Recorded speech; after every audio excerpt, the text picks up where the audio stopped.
হ্যাঁ, কি অবস্থা, কেমন আছেন সবাই?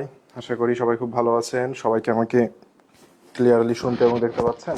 একটু কমেন্টে জানাবেন তো ভাইয়া যে সব কিছু ক্লিয়ার আছে কিনা, সবাই ক্লিয়ারলি শুনতে পাচ্ছেন কিনা এবং দেখতে পাচ্ছেন কিনা। একটু জাস্ট আমাকে কমেন্ট দিবেন যে সব কিছু আমাদের ক্লিয়ার আছে কিনা।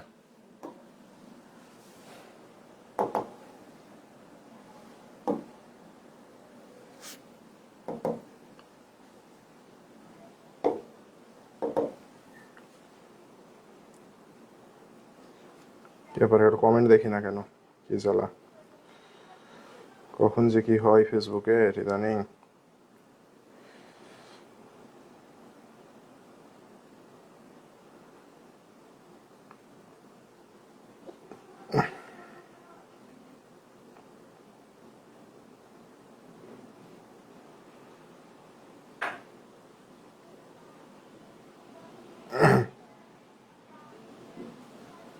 আল্লাহ আল্লাহ করছি, বাইরে ঝড় হচ্ছে বুঝছেন। আজকে আবার ক্লাস শুরু করলাম, বাইরে ঝড় হচ্ছে, ভালোই ঝড় হচ্ছে। হ্যাঁ, ওয়ালাইকুম আসসালাম। হ্যাঁ, শুনতে পাচ্ছেন সবাই না ক্লিয়ারলি? বাইরে আবার ঝড় হচ্ছে। গতদিন তো আমরা ক্লাসটা নিতে পারিনি, তাই না? এই ইলেকট্রিসিটি ছিল না, শেষ করতে পারিনি শুরু করে। আজকেও বাইরে ঝড় হচ্ছে এখন। তাহলে ঝড় হচ্ছে মানে ইলেকট্রিসিটি আল্লাহ আল্লাহ করে এখন থাকলেই ভালো। আচ্ছা আচ্ছা, দেখি তাহলে আমরা যতদূর করেছিলাম তারপর থেকে আজকে আমরা প্র্যাকটিস শুরু করি। ওকে ভাইয়া? আচ্ছা, সবাই শুনতে পাচ্ছেন না ক্লিয়ারলি আমাকে? আচ্ছা, সবাই শুনতে পাচ্ছেন? হ্যাঁ, আমাকে একটু জানান তো আমার কথা ক্লিয়ার আছে কিনা। আচ্ছা, ঠিক আছে, তাহলে আমরা একটু ক্লাস শুরু করি। হ্যাঁ, সবার কমেন্ট হয়তো আসছে না। দেখেন, অবচয় চ্যাপ্টার করছিলাম আমরা। তো অবচয় চ্যাপ্টারের এই যে এই প্রশ্নটা আবার এবছর সম্ভবত গুচ্ছতে আসছিল, তাই না? দেখেন, ঢাবির প্রশ্ন গুচ্ছতে আসছে। তো ক্রমরাসমান থেকে একটা প্রশ্ন থাকবে আপনারা সেকেন্ড টাইমারে যে যে ইউনিভার্সিটি আছে সেখানে কিন্তু ক্রমরাসমানে একটা প্রশ্ন আপনাদের থাকবেই। ক্রমরাসমান জের পদ্ধতিতে অবচয় নির্ণয়। ওকে, তাহলে একটা জিনিস দেখেন, ক্রমরাসমনে আমাদেরকে বলেছে দ্বিতীয় বছরের অবচয়। কোন বছর ভাইয়া? দ্বিতীয় বছরের অবচয় নির্ণয় করতে বলেছে, তাই না?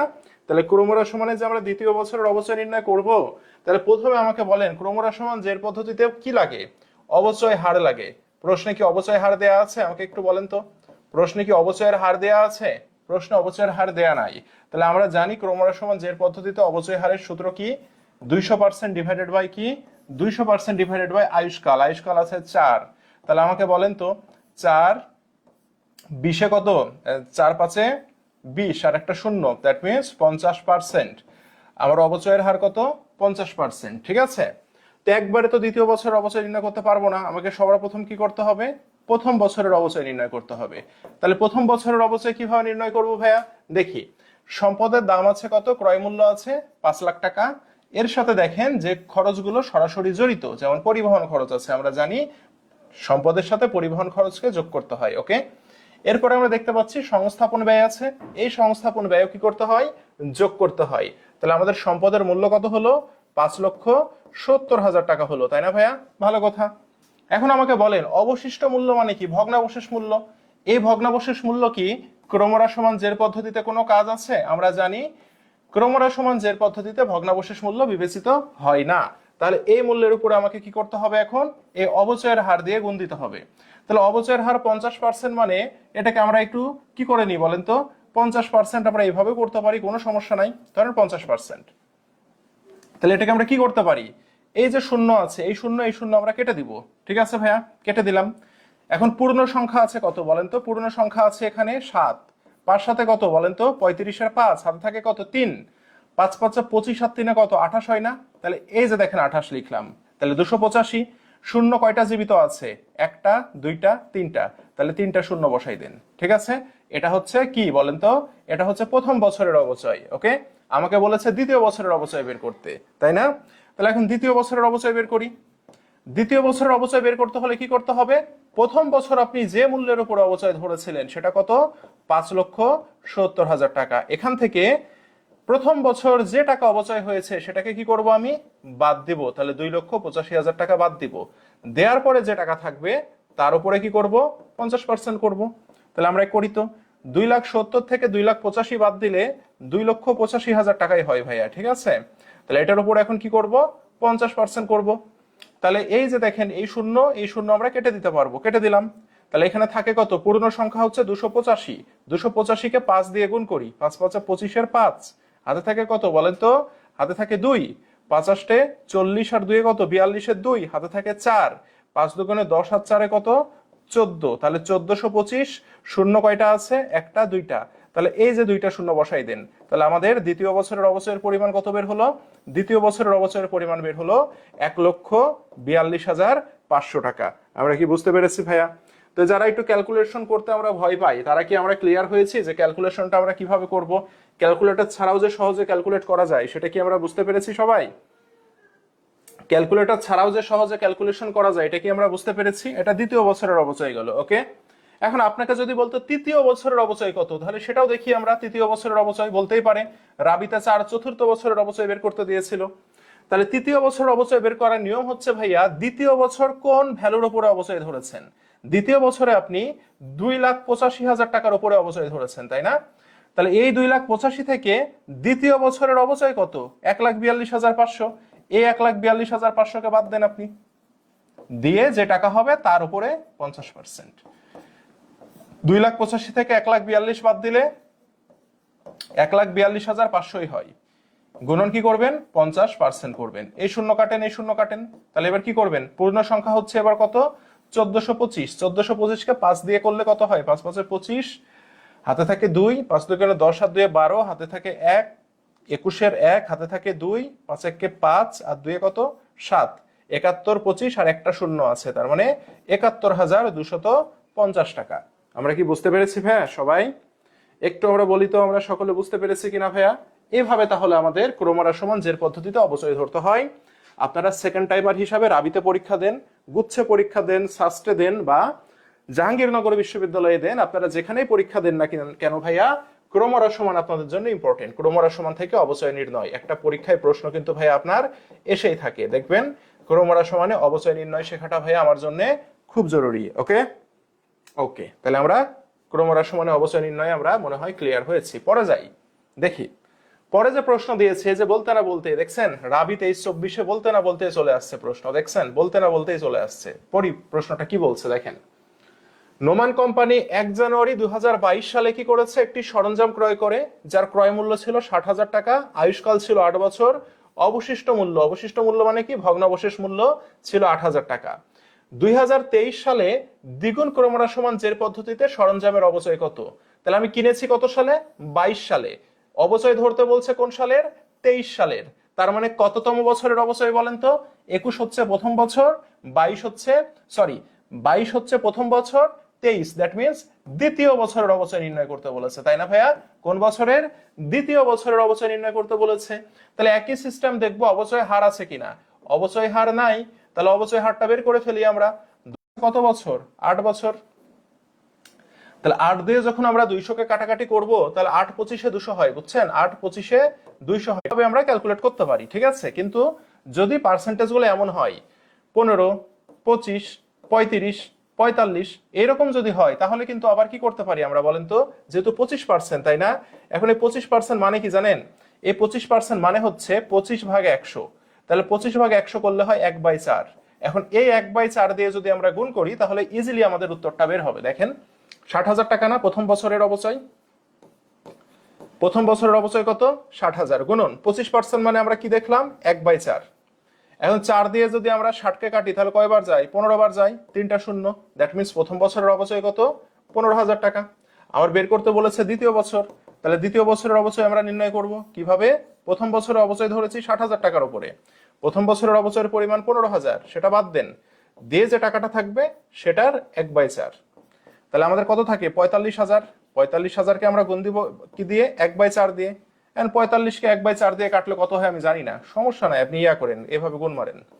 45,000 4 একে কত, 4 কতবার যায়, 5, 4 একে কত, 4 কয়বার যায়, 1 0, 4 দুগুণে কত, 8। এতটুকু করলেই দেখবেন 112 দিয়ে কোনো উত্তর আছে, ঠিক আছে। 2 0, 4 5 20 আর একটা শূন্য, অর্থাৎ 11,250। 11,250 আপনাকে আমি অপশন দেখাই, অপশন দেখাইলে দেখবেন আপনি এই 3 ঘর করেই দেখবেন যে আপনি উত্তর পেয়ে গেছেন। ঠিক আছে, 11,250 তাহলে উত্তর হবে। দেখেন এই যে আমাদের ঘটনাটা কেমন আসছিল, আমাদের ঘটনাটা আসছিল 4 দিয়ে ভাগ করতে হবে কাকে, 45,000-কে। তাহলে দেখেন 4 এককে কত, 4।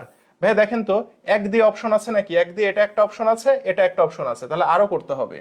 তাহলে 5 দিয়ে যদি করি, 5 দিয়ে করলে কত হয়, সরি 4 একে 4, এখানে একবার যায়। ভাই দেখেন তো 11 দিয়ে কোনো অপশন আছে কিনা অঙ্কে, দেখেন 11 দিয়ে কিন্তু একটাই অপশন আছে, আছে না? দ্যাট মিনস এটাই উত্তর, আর আপনাকে সম্পূর্ণটা করার কোনোই দরকার নাই। বোঝা গেছে? একটা করলে আমাদের হয়ে যাবে, তাই না?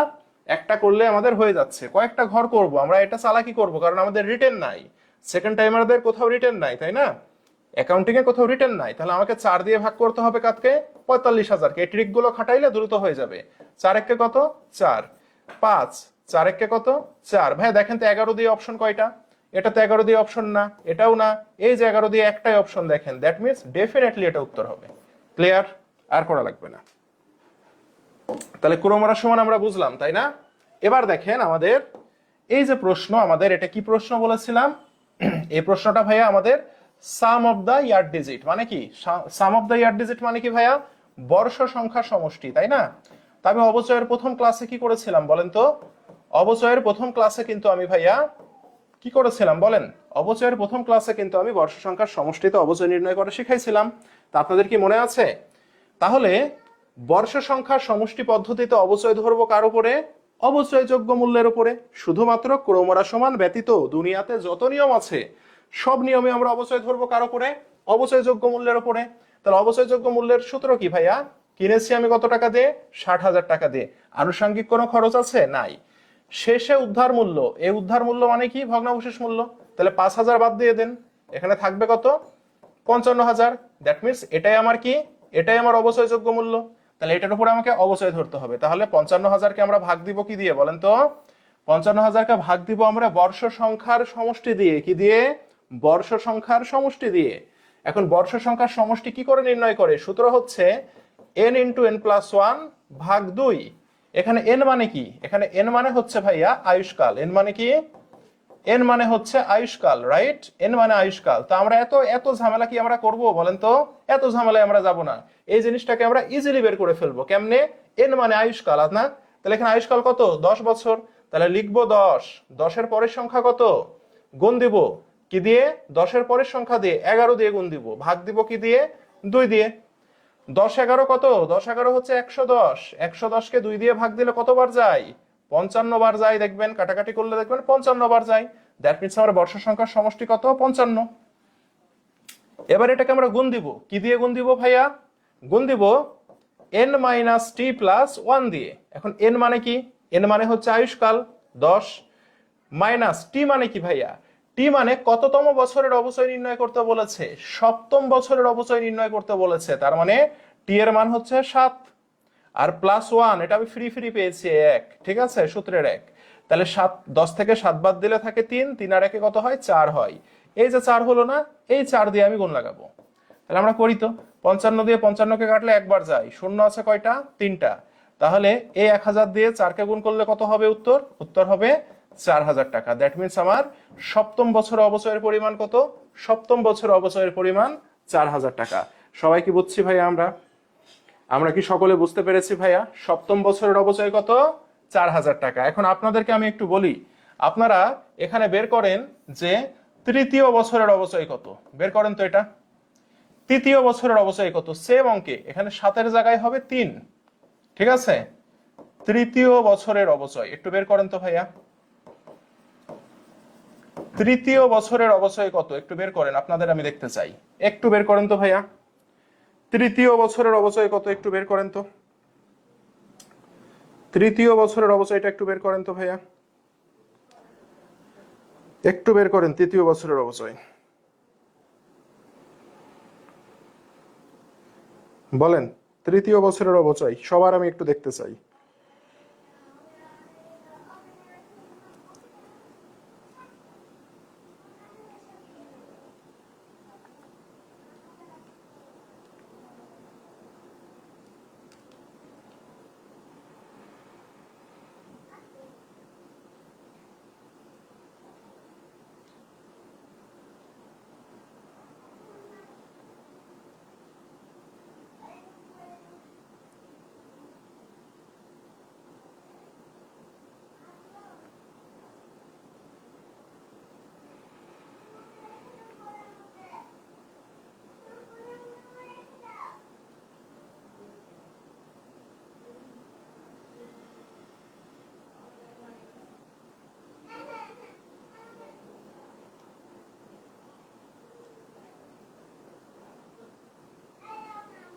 একটু বলেন সবাই দেখি,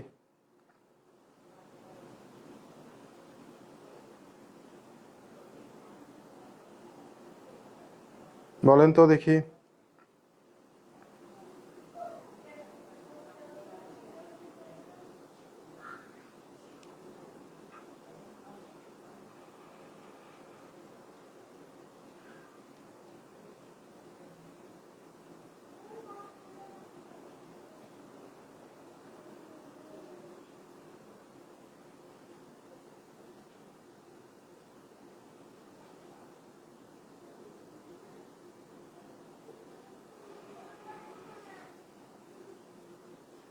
8,000 টাকা।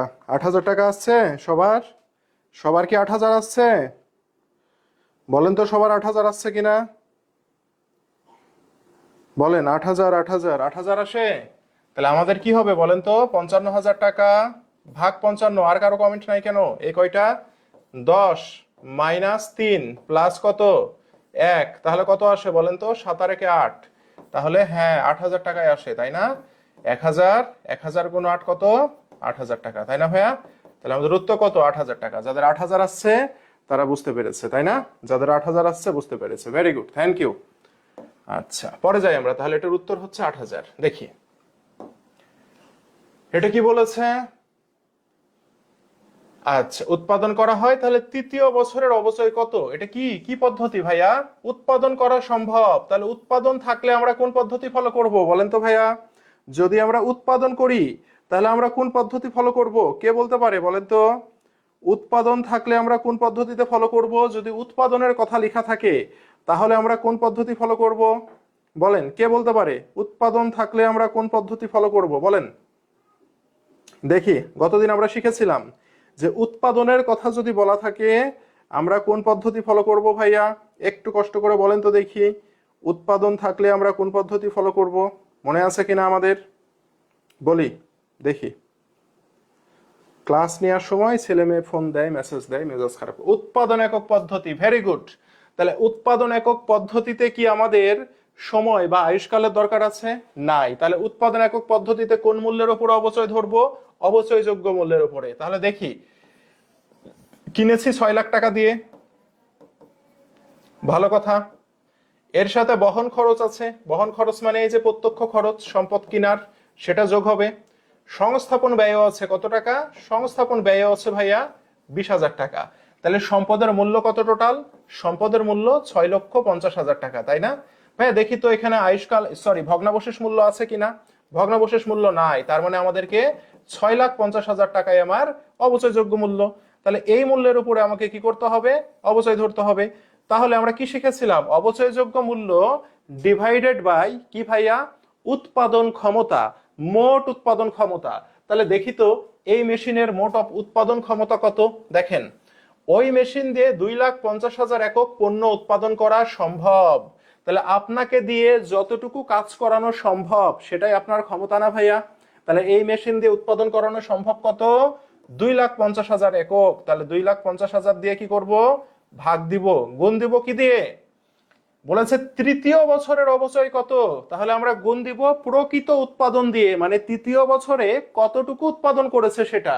তাহলে দেখি তো, যদি তৃতীয় বছরে মেশিনটি দিয়ে 1,000 একক উৎপাদন করা সম্ভব হয়, তাহলে তৃতীয় বছরে প্রকৃত কত উৎপাদন করেছে ভাইয়া? প্রকৃত উৎপাদন করেছে 1,00,000 একক। তাহলে আমরা গুণ দিব কি দিয়ে? আমরা গুণ দিব 1,00,000 দিয়ে, ঠিক আছে? তাহলে আমাদের উত্তর হয়ে যাবে। ওকে, তাহলে আমরা একটু কাটাকাটি করি তো ভাইয়া দেখি। এই 3 শূন্য কাটলাম, 3 শূন্য কাটলাম, ঠিক আছে? তারপর আমরা কি করতে পারি? এটা কাটলাম, এটা কাটলাম, ঠিক আছে, ভালো কথা। 5 দিয়ে যদি কাটি, এখানে যায় 5 বার, এখানে যায় 5 13 65 13 বার। এখানে যদি আমরা 5 দিয়ে যদি 10 কে কাটি তাহলে কয়বার যায়? 2 বার যায়। তাহলে শূন্য থাকলো কয়টা? একটা, দুইটা, তিনটা, চারটা। একটা, দুইটা, তিনটা, চারটা, তাই না ভাইয়া? এখন দেখেন 13 দিয়ে 2 কে গুণ করলে কত হয়? 13 দুগুণে কত? 26। শূন্য কয়টা থাকলো? 1 2 3 4। 1 2 3 4, তার মানে 2,60,000 টাকা। এই 2,60,000 টাকাই হচ্ছে আমার কি? উৎপাদন একক পদ্ধতিতে অবচয়। ক্লিয়ার সবাই? সবাই ক্লিয়ার ভাইয়া? একটু বলেন তো আমরা সবাই বুঝতে পেরেছি কিনা? তাহলে উৎপাদন একক পদ্ধতির কাজ কি? উৎপাদন একক পদ্ধতিতে অবচয়যোগ্য মূল্যের উপরে অবচয় ধরবো। তাহলে এখানে সম্পদের দাম 6,50,000, ভগ্নাবশেষ মূল্য নাই, দ্যাট মিনস এটাই অবচয়যোগ্য মূল্য। তাহলে অবচয়যোগ্য মূল্যকে আমরা ভাগ দিব কি দিয়ে? অবচয়যোগ্য মূল্যকে আমরা কি দিয়ে ভাগ দিব ভাইয়া? অবচয়যোগ্য মূল্যকে আমরা ভাগ দিব মোট উৎপাদন ক্ষমতা দিয়ে। কি দিয়ে? মোট উৎপাদন ক্ষমতা দিয়ে ভাগ দিব, ঠিক আছে? তাহলে এই মেশিন দিয়ে উৎপাদন করা সম্ভব কত? 2,50,000, গুণ দিব কি দিয়ে? প্রকৃত উৎপাদন দিয়ে। কি দিয়ে? প্রকৃত উৎপাদন। প্রকৃত উৎপাদন মানে কি? আসলে কতটুকু উৎপাদন করেছে। তাহলে যেহেতু বলছে তৃতীয় বছরের অবচয় কত, তাহলে তৃতীয় বছরে উৎপাদন করা হয় কত? 1 লাখ, তাহলে গুণ দিব 1 লাখ দিয়ে। Clear sir? তাহলে আমরা কি 4টা পদ্ধতি ক্লিয়ার হয়েছি? যে 4টি পদ্ধতিতে অবচয় ধরা যায়, সেই 4টি পদ্ধতি কি আমরা ক্লিয়ার হয়েছি ভাইয়া? আমরা কি সরলরৈখিক, ক্রমহ্রাসমান, বর্ষ সংখ্যা, উৎপাদন একক দিয়ে অবচয় ধরতে পারবো? এই 4টি পদ্ধতির যে কোনো একটি পদ্ধতি থেকে একটি প্রশ্ন আপনি 100% পরীক্ষায় পাবেন। ওকে, তাহলে আমরা 4টা পদ্ধতিতে ইনশাল্লাহ ক্লিয়ার হয়ে গেছি, ঠিক আছে? বিক্রয়জনিত লাভ ক্ষতি নির্ণয়, এই প্রশ্ন ঢাকা বিশ্ববিদ্যালয়ে বেশি আসে, অন্যান্য ভার্সিটি তো আসতে পারে। যেহেতু ঢাকা বিশ্ববিদ্যালয়ে প্রশ্ন করে, অন্যান্য ভার্সিটি তো আসতে পারে, আমরা শিখে যাব, কোনো সমস্যা নাই। ওকে, তাহলে দেখেন বিক্রয়জনিত লাভ ক্ষতি নির্ণয় মানে কি? একটি সম্পদকে আপনি যদি বিক্রি করে দেন তাহলে আপনার কত টাকা লাভ বা ক্ষতি হতে পারে সেটা। ওকে, তাহলে দেখি আমরা একটু শিখে যাই। তাহলে এটার স্টেপ আছে কয়টা? 3টা স্টেপ আছে, 3 ধাপে এটাকে সলভ করতে হবে। ওকে ভাইয়া, 3 ধাপে সলভ করতে হবে এটাকে, বোঝা গেছে? 3 ধাপে সলভ করতে হবে। ধাপ নাম্বার 1 পুঞ্জীভূত অবচয় নির্ণয়। কি ভাইয়া? ধাপ নাম্বার 1 পুঞ্জীভূত অবচয় নির্ণয়। যারা ভুলে যাই আমরা, ঠিক আছে, তারা একটু দেখি আমরা ধাপ নাম্বার 1-এ কি করব? পুঞ্জীভূত অবচয় নির্ণয় করব আমরা ভাইয়া, ঠিক আছে? এখন পুঞ্জীভূত অবচয় নির্ণয় কেমনে করে ভাইয়া? সম্পদটা যতদিন ব্যবহার করে বিক্রি করা হয়েছে ততদিনের অবচয় ধরবো, সেটাই পুঞ্জীভূত অবচয়। পুঞ্জীভূত অবচয় মানে কি? সম্পদটা যতদিন ব্যবহার করে বিক্রি করা হয়েছে ততদিনের অবচয়কেই বলবো পুঞ্জীভূত অবচয়। তাহলে সেটা বের করি, দেখি। কয়েক বছর আগে ডিটিসিএল ট্রেডার্স 5 লাখ টাকা ব্যয়ে একটি অফিস সরঞ্জাম ক্রয় করে, যার ভগ্নাবশেষ মূল্য 50,000। বার্ষিক 10% হারে সরলরৈখিক পদ্ধতিতে অবচয় ধার্য করা। অদ্যবধি পুঞ্জীভূত অবচয় হয়েছে 2,25,000। দেখেন কত ভালো, এরা পুঞ্জীভূত অবচয় প্রশ্নে দিয়েই দিয়েছে ভাইয়া। দেখেন অদ্যবধি মানে আজ পর্যন্ত, আজ পর্যন্ত এর অবচয় হয়েছে কত? 2,25,000 টাকা, এরা বলেই দিয়েছে। দেখেন তাহলে পুঞ্জীভূত অবচয় নির্ণয় করা লাগছে না, এরা বলেই দিয়েছে। তাহলে আজ যদি এটি 2,50,000 টাকায় বিক্রি করা হয় তাহলে কত টাকা লাভ বা ক্ষতি হবে? তাহলে এখানে পুঞ্জীভূত অবচয় নির্ণয় করা লাগলো না, কারণ কি? এরা বলে দিয়েছে। এখন স্টেপ 2, স্টেপ 2-তে আমরা যেটা করব, স্টেপ 2-তে আমরা বই মূল্য নির্ণয় করব। কি করব ভাইয়া? বই মূল্য, বা যার আরেকটা নাম হচ্ছে পুস্তক মূল্য, সেটা নির্ণয় করব আমরা, ঠিক আছে? তাহলে বই মূল্য বা পুস্তক মূল্যের সূত্র কি ভাইয়া? বই মূল্যের বা পুস্তক মূল্যের সূত্র হচ্ছে সম্পদের ক্রয় মূল্য মাইনাস পুঞ্জীভূত অবচয়। তাহলে এই সম্পদের ক্রয় মূল্য ছিল কত দেখি তো? 5 লাখ টাকায় কিনেছি, আনুষঙ্গিক কোনো খরচ আছে? নাই, দ্যাট মিনস 5 লাখ টাকা এর ক্রয় মূল্য। মাইনাস করব কি? পুঞ্জীভূত অবচয় 2,25,000 টাকা, তাই না ভাইয়া? তাহলে এখানে কত টাকা হয়? এখানে হয় মনে হয় 2,75,000 টাকা, তাই না ভাইয়া? 75 যোগলো 3 লাখ আর 2 লাখ। হ্যাঁ, তাহলে এটা আমি কি পেলাম? এটা পেলাম আমি বই মূল্য বা পুস্তক মূল্য। এবার আমরা স্টেপ 3 করব। স্টেপ 3-এ কি বলেছে? বিক্রয়জনিত লাভ ক্ষতি নির্ণয় করতে বলেছে, তাই না? তাহলে লাভ ক্ষতি নির্ণয়ের আমাদের সূত্র হচ্ছে বিক্রয় মূল্য। কি ভাইয়া? বিক্রয় মূল্য মাইনাস কি? মাইনাস হচ্ছে বই মূল্য। বিক্রয় মূল্য মাইনাস বই মূল্য। এখন বিক্রয় মূল্য কত এটি প্রশ্নে দেয়া থাকবে। আজ এটি 2.5 লাখ টাকায় বিক্রি করা হয়, তার মানে বিক্রয় মূল্য 2,50,000 টাকা মাইনাস বই মূল্য কত? 2,75,000 টাকা হচ্ছে বই মূল্য। তাহলে এটা ক্যালকুলেট করলে কত বের হয় বলেন তো ভাইয়া? মাইনাস 25,000 টাকা বের হয় না এটা ক্যালকুলেট করলে? মাইনাস 25,000 টাকা বের হয়। এই যে যেহেতু মাইনাস বের হইলো, মাইনাস বের হইলে কি হয়েছে? ক্ষতি হয়েছে। আর যদি প্লাস, উত্তরে যদি প্লাস উত্তর আসতো তাহলে কি হতো? তাহলে লাভ হইতো। আমি কি বোঝাতে পেরেছি ভাইয়া? প্লাস আসলে লাভ হতো, মাইনাস যেহেতু উত্তরে আসছে দ্যাট মিনস আমার কি হয়েছে? আমার ক্ষতি হয়ে গেছে। তাহলে এই সম্পদ বিক্রয়ে আমার ক্ষতি হয়েছে কত টাকা? 25,000 টাকা আমার কি হয়েছে ভাইয়া? 25,000 টাকা আমার ক্ষতি হয়েছে। আমরা কি সকলে বুঝতে পেরেছি ভাইয়া? আমরা কি সকলে বুঝতে পেরেছি? লস 25,000 টাকা। Very good. ওকে ভাইয়া, তাহলে যারা আমরা ভুলে যাই, আমি জানি এটা অনেক স্টুডেন্টের প্রবলেম যে ভাইয়া কই থেকে শুরু করব, কি স্টেপে আগাবো। তিনটা স্টেপ: পুঞ্জীভূত অবচয় নির্ণয়, বইমূল্য নির্ণয়, লাভ ক্ষতি নির্ণয়, শেষ। ওকে, তাহলে উত্তর হচ্ছে ক্ষতি 25,000 টাকা। ওকে, পরে যাই। এটা লাগবে না, হ্যাঁ, আয়ুষ্কাল ভগ্নাবশেষ মূল্য এটা লাগবে না, ঠিক আছে, পরিবর্তন এটা লাগবে না, এটা আপনাদের লাগবে না, ঠিক আছে, এটা লাগবে না, এটা বাদ। পরে যাই, এটা আমাদের লাগবে, ঠিক আছে। দেখেন দেখেন এই জিনিসটা আমরা একটু বোঝার ট্রাই করি। সম্পদ ও নগদ অর্থের বিনিময়ে নতুন সম্পদ ক্রয়, এটা আমরা একটু বোঝার ট্রাই করি। হ্যাঁ, ঘটনাটা আসলে কি?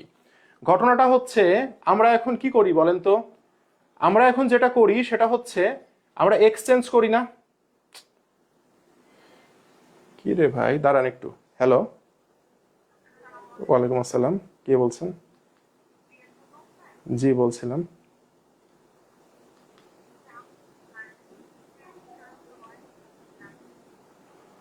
আচ্ছা, ইয়া বুঝতে পেরেছি। ইয়া আপনি একটু, আমি ক্লাসে আছি, আমি শেষ করে কল দিই তাহলে। আধা ঘন্টা, ঠিক আছে। আচ্ছা আচ্ছা, তাহলে আমরা একটু তাহলে ক্লাসে আসি। হ্যাঁ, কল আসছিল বারবার, এই কারণে রিসিভ করলাম। মানে বুঝি না, ক্লাসে ঢুকলেই সবাই কল দেয়। হ্যাঁ, আচ্ছা, তাহলে ক্লাস ক্লাস ক্লাস কোথায় থেকে নিচ্ছিলাম ক্লাসটা?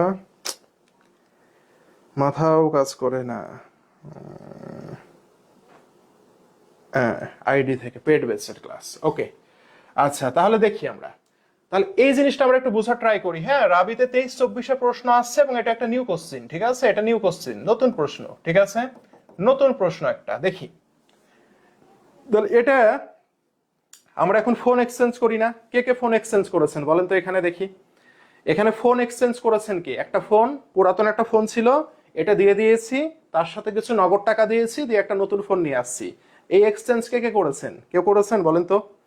কে এক্সচেঞ্জ করেছেন আপনারা? আজকে আপনারা একটু কম কমেন্ট করছেন কেন, বুঝতে পারছি না। আপনারা কি কেউ এক্সচেঞ্জ করেছেন আমাকে বলেন তো? ফোন হোক বা যে কোনো জিনিস এক্সচেঞ্জ। আমার একটা পুরাতন জিনিস আছে, ওই পুরাতন জিনিসটা আমি দিয়ে দিলাম, সেই সাথে নতুন জিনিসের টাকা দিয়ে কিনে নিলাম। করেছেন কেউ? কারো অভিজ্ঞতা আছে কিনা জানি না, এখন এক্সচেঞ্জ করা যায়, ঠিক আছে। তাহলে এটা হচ্ছে সেই এক্সচেঞ্জ জিনিস। সেটা কি? আপনার একটা পুরাতন সম্পদ আছে, এখন এই সম্পদটা আপনি বিক্রি করে দিতে যাচ্ছেন। তো যে দোকানে বিক্রি করতে গেছেন, ওখানে যে আপনি, ওরা একটা অপশন রেখেছে। কি অপশন রেখেছে? যে আপনি নতুন আমার যন্ত্রপাতিটা নেন, পুরাতনটা দেন, সেই সাথে আমাকে নগদ টাকা দেন, দিয়ে সম্পদটা নিয়ে যান। মানে বিষয়টা হচ্ছে এমন, আমার ধরেন একটা ফোন আছে, হ্যাঁ, এই ফোনটা হচ্ছে ওল্ড ফোন, মানে পুরাতন ফোন। ওকে, তো পুরাতন ফোনের এখন বাজারে দাম হচ্ছে 20,000 টাকা সাপোজ ধরেন, ঠিক আছে। এখন আমার একটা ফোন পছন্দ হয়েছে 90,000 টাকা দামের। কত? New phone. নিউ ফোনের দাম কত ভাইয়া? নিউ ফোনের দাম হচ্ছে 90,000 টাকা। ওকে, এখন আমি এই দোকানে এক্সচেঞ্জের সিস্টেম আছে। কি ভাইয়া? আমি যদি পুরাতনটা দিয়ে দিই, দিয়ে নতুনটা নিতে পারবো। তাহলে দেখেন তো, পুরাতনটার দাম কিন্তু এখন 20,000 টাকা, নতুনটার দাম কত ভাইয়া? 70,000 টাকা। তাহলে এই দুইটার ডিফারেন্স কত? এই দুইটার ডিফারেন্স ভাইয়া তাহলে কত? 70,000 টাকা না? তাহলে এই 70,000 টাকা আপনাকে কি করতে হবে? ক্যাশ দিতে হবে। কি করতে হবে ভাইয়া? ক্যাশ দিতে হবে। তাহলে আপনি নতুন ফোনটা পাবেন। বোঝা গেছে? তাহলে দেখেন, পুরাতন ফোনের দাম 20,000 আর ক্যাশ দিতে হবে 70,000, দিলে আপনি কি পাবেন? নতুন ফোনটা পাবেন। তাহলে ঘটনাটা হচ্ছে এইরকম ভাইয়া, বুঝতে পেরেছেন? হ্যাঁ হ্যাঁ হ্যাঁ, এই যে সৌরভ বুঝতে পেরেছে, ঘটনাটা হচ্ছে এইরকম। তাহলে এই এক্সচেঞ্জের বিষয়টা এখানে বলেছে। দেখেন, এবিসি কোম্পানি পুরাতন মেশিনের বিনিময় করেছে যার বহিমূল্য, বহিমূল্য মানে কি আমরা জানি না, বই মূল্য বা পুস্তক মূল্য, এটা হচ্ছে বই মূল্য। বহিমূল্য আর বই মূল্য একই কথা। এবং ন্যায্য বাজার মূল্য দিল কত টাকা? 35,000 টাকা। নতুন মেশিনটির মূল্য হিসাবে পুরাতন মেশিন সহ অতিরিক্ত 10,000 টাকা পরিশোধ করা হয়েছে। এবিসি কোম্পানির বহিতে নতুন মেশিনের মূল্য রেকর্ড হবে কত? ভাইয়া আমার কথা একটু মনোযোগ দিয়ে শোনেন। হ্যাঁ, আমার কথা একটু মনোযোগ দিয়ে শোনেন। এই জায়গা থেকে অনেক থিওরি প্রশ্ন আসে এবং নতুন প্রশ্ন আসতে পারে। যখন লাভ ক্ষতি নির্ণয় করব, আমি কি বলেছি ভাইয়া? লাভ ক্ষতি নির্ণয় করব। ভাইয়া একটু আগে আমি লাভ ক্ষতি নির্ণয়ের একটা ম্যাথ করলাম না? সেই লাভ ক্ষতি নির্ণয়ের ম্যাথে আমি কি নির্ণয় করেছিলাম? বই মূল্য নির্ণয় করেছিলাম না? তাহলে একটা কথা খুব ভালো করে শোনেন, লাভ ক্ষতি নির্ণয় করার সময় এই যে বহিমূল্য বা বইমূল্য, ঠিক আছে, এই যে বহিমূল্য বা বইমূল্য, এটাকে কি করতে হয়, এটার কাজ করতে হবে, ঠিক আছে, বিবেচিত হবে। কিন্তু আপনি এখানে কি করছেন বলেন তো, আপনি এখানে এক্সচেঞ্জ করছেন, তাই না? কি করছেন? এক্সচেঞ্জের বাংলা কি? বিনিময় করছেন। এই বিনিময় করার সময় এবং আবারও বলি, এই যে বহিমূল্যটা বা বইমূল্যটা লাভ ক্ষতি নির্ণয়ের সময় কাজে আসবে, কিন্তু বাজার মূল্য, কি মূল্য ভাইয়া? বাজার মূল্য। বাজার মূল্যের আরেকটা নাম কি? ন্যায্য মূল্য। এই ন্যায্য মূল্যটা লাভ ক্ষতি নির্ণয় করার সময় কাজে আসবে না, সে কারণে ক্রস দিলাম। কিন্তু আপনি যখন বিনিময় করবেন, একটার বিনিময়ে আরেকটি সম্পদ নিবেন, তখন কিন্তু আবার ঘটনা উল্টা। তখন বাজার মূল্য বা ন্যায্য মূল্য এটার কাজ হবে, ঠিক আছে, এটার কাজ হবে, কিন্তু বহিমূল্যের কাজ হবে না। আমি কি বোঝাতে পেরেছি ভাইয়া? বহিমূল্য বা বইমূল্য বা পুস্তক মূল্য এটার কোনো কাজ হবে না। আমি কি বোঝাতে পেরেছি সবাইকে? একটু বলেন তো দেখি, একটু বলেন আমাকে। আমি জানি এটার উত্তর মুখস্থ আপনাদের, কিন্তু এই জিনিসটা বুঝছেন কিনা বলেন। এই জায়গা থেকে অনেক প্রশ্ন আপনার আসতে পারে, নতুন প্রশ্ন। তাহলে লাভ ক্ষতি নির্ণয় করার সময় কোন মূল্য বিবেচিত হয়? বই মূল্য বিবেচিত হয়। বিবেচিত হয় না কোন মূল্য? বাজার মূল্য। বিনিময় যখন আমি করব, বিনিময় করার সময় বাজার মূল্য বা ন্যায্য বাজার মূল্য বিবেচিত হবে, হবে না কোনটা? বই মূল্য বিবেচিত হবে না। ক্লিয়ার ভাইয়া? ক্লিয়ার? তাহলে এই অঙ্কে বলেন, এই অঙ্কে আমি কি করছি? বিনিময় করছি না। তাহলে এই বই মূল্যের কি কোনো কাজ আছে? বই মূল্যের কাজ নাই। তাহলে কিসের কাজ আছে? ন্যায্য বাজার মূল্য, তাই না? এই ন্যায্য মূল্য প্লাস নগদ প্রদান, প্লাস কি? নগদ প্রদান, এই দুইটা কাজ করব আমি, ঠিক আছে? তাহলে ন্যায্য মূল্য কত আছে? ন্যায্য মূল্য আছে 35,000 টাকা। নগদ প্রদান করেছি কত টাকা ভাইয়া? 10,000 টাকা। তাহলে কত হবে ভাইয়া? 45,000 টাকা হবে। এই 45,000 টাকায় কি আমার? এই 45,000 টাকায় হচ্ছে নতুন মেশিনের মূল্য। এই 45,000 টাকায় কি হবে? নতুন মেশিনের মূল্য। এই যে ন্যায্য বাজার মূল্য, এটাকে ইংরেজিতে কি বলা হয় জানেন? Fair market value. কি বলা হয়? ফেয়ার মার্কেট ভ্যালু বলা হয়, ঠিক আছে? এটা একটু মনে রাখবো, হ্যাঁ, ফেয়ার ভ্যালু বলা হয় বা ফেয়ার মার্কেট ভ্যালু বলা হয়, মনে থাকবে ভাইয়া সবার? হ্যাঁ, এটা একটু মনে রাখতে হবে আমাদেরকে, ঠিক আছে ভাইয়া? একটু মনে রাখতে হবে। এই ইলেকট্রিসিটি যে আবার আসছে, ইলেকট্রিসিটি যে আবার 1 সেকেন্ডের মধ্যে চলে আসছে, বোর্ডটা বন্ধ হয়নি। হ্যাঁ, বিনিময় কথা যদি উল্লেখ না থাকে, বিনিময় কথা উল্লেখ না থাকলে আপনি বুঝবেন না যে বিনিময় করা মানে কি। একটা সম্পদ দিচ্ছেন, টাকা দিচ্ছেন, দিয়ে আরেকটা সম্পদ নিচ্ছেন, এটাই তো বিনিময়। কোনো কিছুর বিপরীতে কোনো কিছু নেয়া, এটাকেই তো বিনিময় বলে, তাই না? বুঝতে পেরেছেন? একটা জিনিস দিয়ে দিবেন, দিয়ে আরেকটা জিনিস নিচ্ছেন, এটাই তো বিনিময়। এটা আপনাকে নিজের আইকিউ খাটাই বুঝে নিতে হবে এটা। বুঝতে পেরেছেন? আচ্ছা, পরে যাই। লাগবে না, এটা লাগবে না, এটা আগে বাদ দিয়ে দিয়েছি না, এটা লাগবে না, এটা বাদ। হ্যাঁ, এটার দরকার নাই, এটার কোনো দরকারই নাই প্রশ্ন, ঠিক আছে? আয়ুষ্কাল ভগ্নাবশেষ মূল্যের পরিবর্তন দরকার নাই। ও আচ্ছা, ওটাই ডাবল রিপিটিং হয়েছে। আচ্ছা, এবার দেখেন, এটা আমাদেরকে শিখতে হবে। একটি সম্পদ কতদিন আগে ক্রয় করা হয়েছে বা কতদিন ব্যবহার করা হয়েছে, ভালো করে বুঝেন। একটি সম্পদ কতদিন আগে আমি কিনেছি বা কতদিন ব্যবহার করেছি, এটা যদি নির্ণয় করতে বলে তাহলে কিভাবে করব? ঠিক আছে ভাইয়া? দেখেন, একটি সম্পদ কতদিন আগে ক্রয় করা হয়েছে বা কতদিন ব্যবহার করেছি, এটা আমরা কিভাবে নির্ণয় করব? দেখেন কি বলছে, কম্পিউটারটি কেনা হয়েছিল কবে সেটা জানতে যাচ্ছে, তাই না? তার মানে এই ফরম্যাটের সাথে আমরা মিল পেয়ে গেছি। তাহলে এটার সূত্র দেখেন, এটার সূত্র হচ্ছে ভাইয়া পুঞ্জীভূত অবচয় ডিভাইডেড বাই বার্ষিক অবচয়। মনে থাকবে? তাহলে উত্তর পেয়ে যাব। তাহলে সবাই একটু নোট করেন ভাইয়া, যে একটি সম্পদ কতদিন আগে কিনেছি বা কতদিন ব্যবহার করেছি, এটার সূত্র হচ্ছে পুঞ্জীভূত অবচয় ডিভাইডেড বাই বার্ষিক অবচয়। তাহলে এই প্রশ্নে দেখেন পুঞ্জীভূত অবচয়ের পরিমাণ দিয়ে দিয়েছে কত? 18,000 টাকা দিয়ে দিয়েছে। এখন বার্ষিক অবচয় বের করতে হবে। দেখেন বার্ষিক অবচয় কি করে বের করব?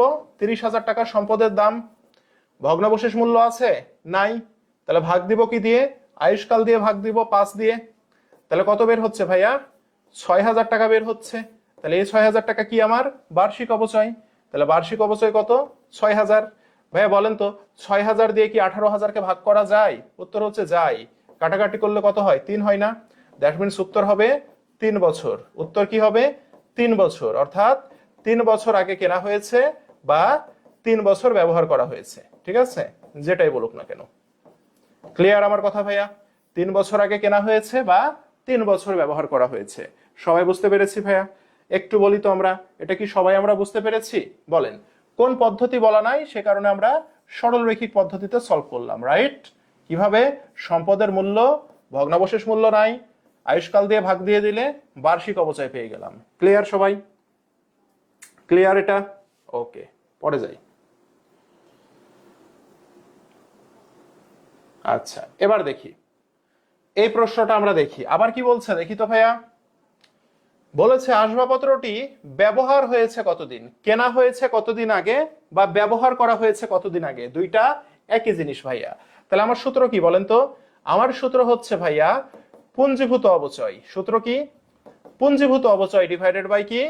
বার্ষিক অপচয়। পুঞ্জীভূত অপচয় ডিভাইডেড বাই কি ভাইয়া? বার্ষিক অপচয়, মানে 1 বছরের অপচয়। ওকে, আচ্ছা। তাহলে প্রশ্নে কি পুঞ্জীভূত অপচয় দেয়া আছে? দেখি তো। পুঞ্জীভূত অপচয়ের পরিমাণ 3,500 টাকা। দেখতে পেয়েছেন আপনারা? এই যে দেখেন। তাহলে এবার কি করতে হবে? আমাকে বার্ষিক অপচয় নির্ণয় করতে হবে। তাহলে সম্পদের দাম কত? সম্পদের দাম হচ্ছে 16,800 টাকা। এটাকে আমরা কি করব? ভাগ দিব। কি দিয়ে ভাইয়া? আয়ুষ্কাল দিয়ে ভাগ দিব, 4 দিয়ে। তাহলে বের হয়ে যাবে 4 4 16, 4 দুগুণে 8, শূন্য থাকে 2টা, দ্যাট মিনস 4200 টাকা। কত? 4200 টাকা। ভাইয়া এখন আমাকে একটু কষ্ট করে একটা কথা বলবেন আপনারা। দেখেন তো ভাইয়া, 4200 দিয়ে কি 3500-কে ভাগ করা যায়? 4200 দিয়ে কি 35-কে ভাগ করা যায়? বড় সংখ্যা দিয়ে কি ছোট সংখ্যাকে ভাগ করা যায়? একটু কষ্ট করে আমাকে বলেন তো ভাইয়া। বড় সংখ্যা দিয়ে কি ছোট সংখ্যাকে ভাগ করা যায়? আমাকে একটু বলেন। 4200 বড় না? বড় সংখ্যা দিয়ে কি ছোট সংখ্যাকে আমি ভাগ করতে পারবো? উত্তর হচ্ছে ভাগ করতে পারবো না। যখন দেখবেন আপনি ভাগ করতে পারছেন না, তার মানে আপনাকে কি বুঝতে হবে জানেন? এই সম্পদটি বছর না, বছরের নিচে মাস ব্যবহার হয়েছে। কি ব্যবহার হয়েছে? মাস ব্যবহার হয়েছে। ওকে, অর্থাৎ এটা 1 বছর ব্যবহার করিনি, 1 বছরের নিচে ব্যবহার করেছি। তো 1 বছরের নিচে মানে মাস। তাহলে এখন মাস যদি ব্যবহার হয়, তাহলে এই 4200 টাকা কি? 4200 টাকা হচ্ছে বার্ষিক অপচয়। এটাকে ভাগ করব 12 দিয়ে, তাহলে 1 মাসের অপচয় পাবো। 1 মাসের অপচয় কত হয়? আমরা যদি 6 দিয়ে কাটি তাহলে 2 বার যায়, 6 দিয়ে কাটলে 7 বার যায়, 700। 700-কে যদি 2 দিয়ে কাটি তাহলে হবে 350 টাকা। তাহলে এই যে দেখেন 350 পেলাম না? এটা হচ্ছে মাসিক অপচয়, 1 মাসের অপচয়। ঠিক আছে, এটা 1 মাসের অপচয়। তাহলে এখন আমার কাজ কি হবে? যেহেতু আমরা কাটাকাটি করতে পারছি না, তাহলে মাসের অপচয় দিয়ে একে কি করব? 1 মাসের অপচয় দিয়ে ভাগ দিব। তাহলে 1 মাসের অপচয় দিয়ে ভাগ দিলে দেখেন কাটাকাটি করা যাচ্ছে। কত আসছে? 10 আসছে। যেহেতু মাসের অপচয় দিয়ে ভাগ দিলাম, তাহলে উত্তরে যা আসবে, উত্তরে আসলো 10, আমাকে লিখতে হবে 10 মাস। আমাকে কি লিখতে হবে? লিখতে হবে 10 মাস। তাহলে এটা কি হবে উত্তর? উত্তর হবে 10 মাস ব্যবহার করা হয়েছে। আমি কি বোঝাতে সক্ষম হয়েছি ভাইয়া, না বুঝেননি? বলেন তো ভাইয়া, আমি কি বোঝাতে সক্ষম হয়েছি আপনাদেরকে? একটু বলেন তো কষ্ট করে। আমি কি আপনাদেরকে বোঝাতে সক্ষম হয়েছি না হইনি? বলেন। 10 মাস। ঠিক আছে, এই প্রশ্নগুলো ভাইয়া পরীক্ষায় খুব ইম্পর্টেন্ট ভাইয়া, খুবই ইম্পর্টেন্ট এই প্রশ্নগুলো পরীক্ষায়, বুঝছেন?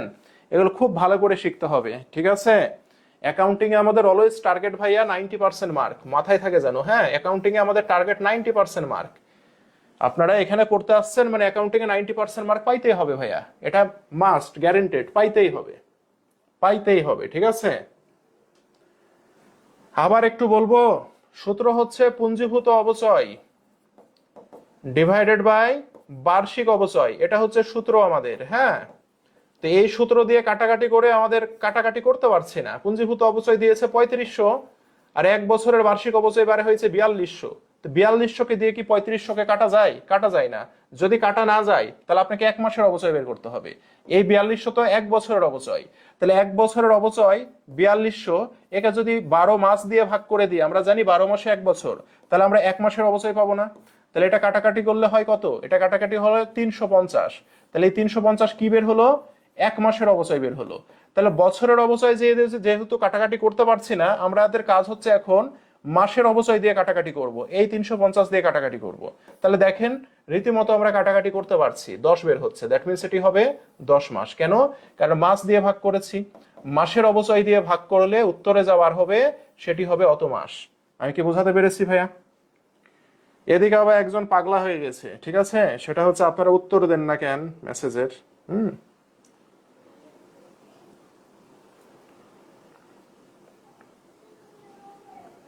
টাকা পাঠাবে তো টাকা পাঠাই দেন, উত্তর দিতে হবে কেন? আজীব।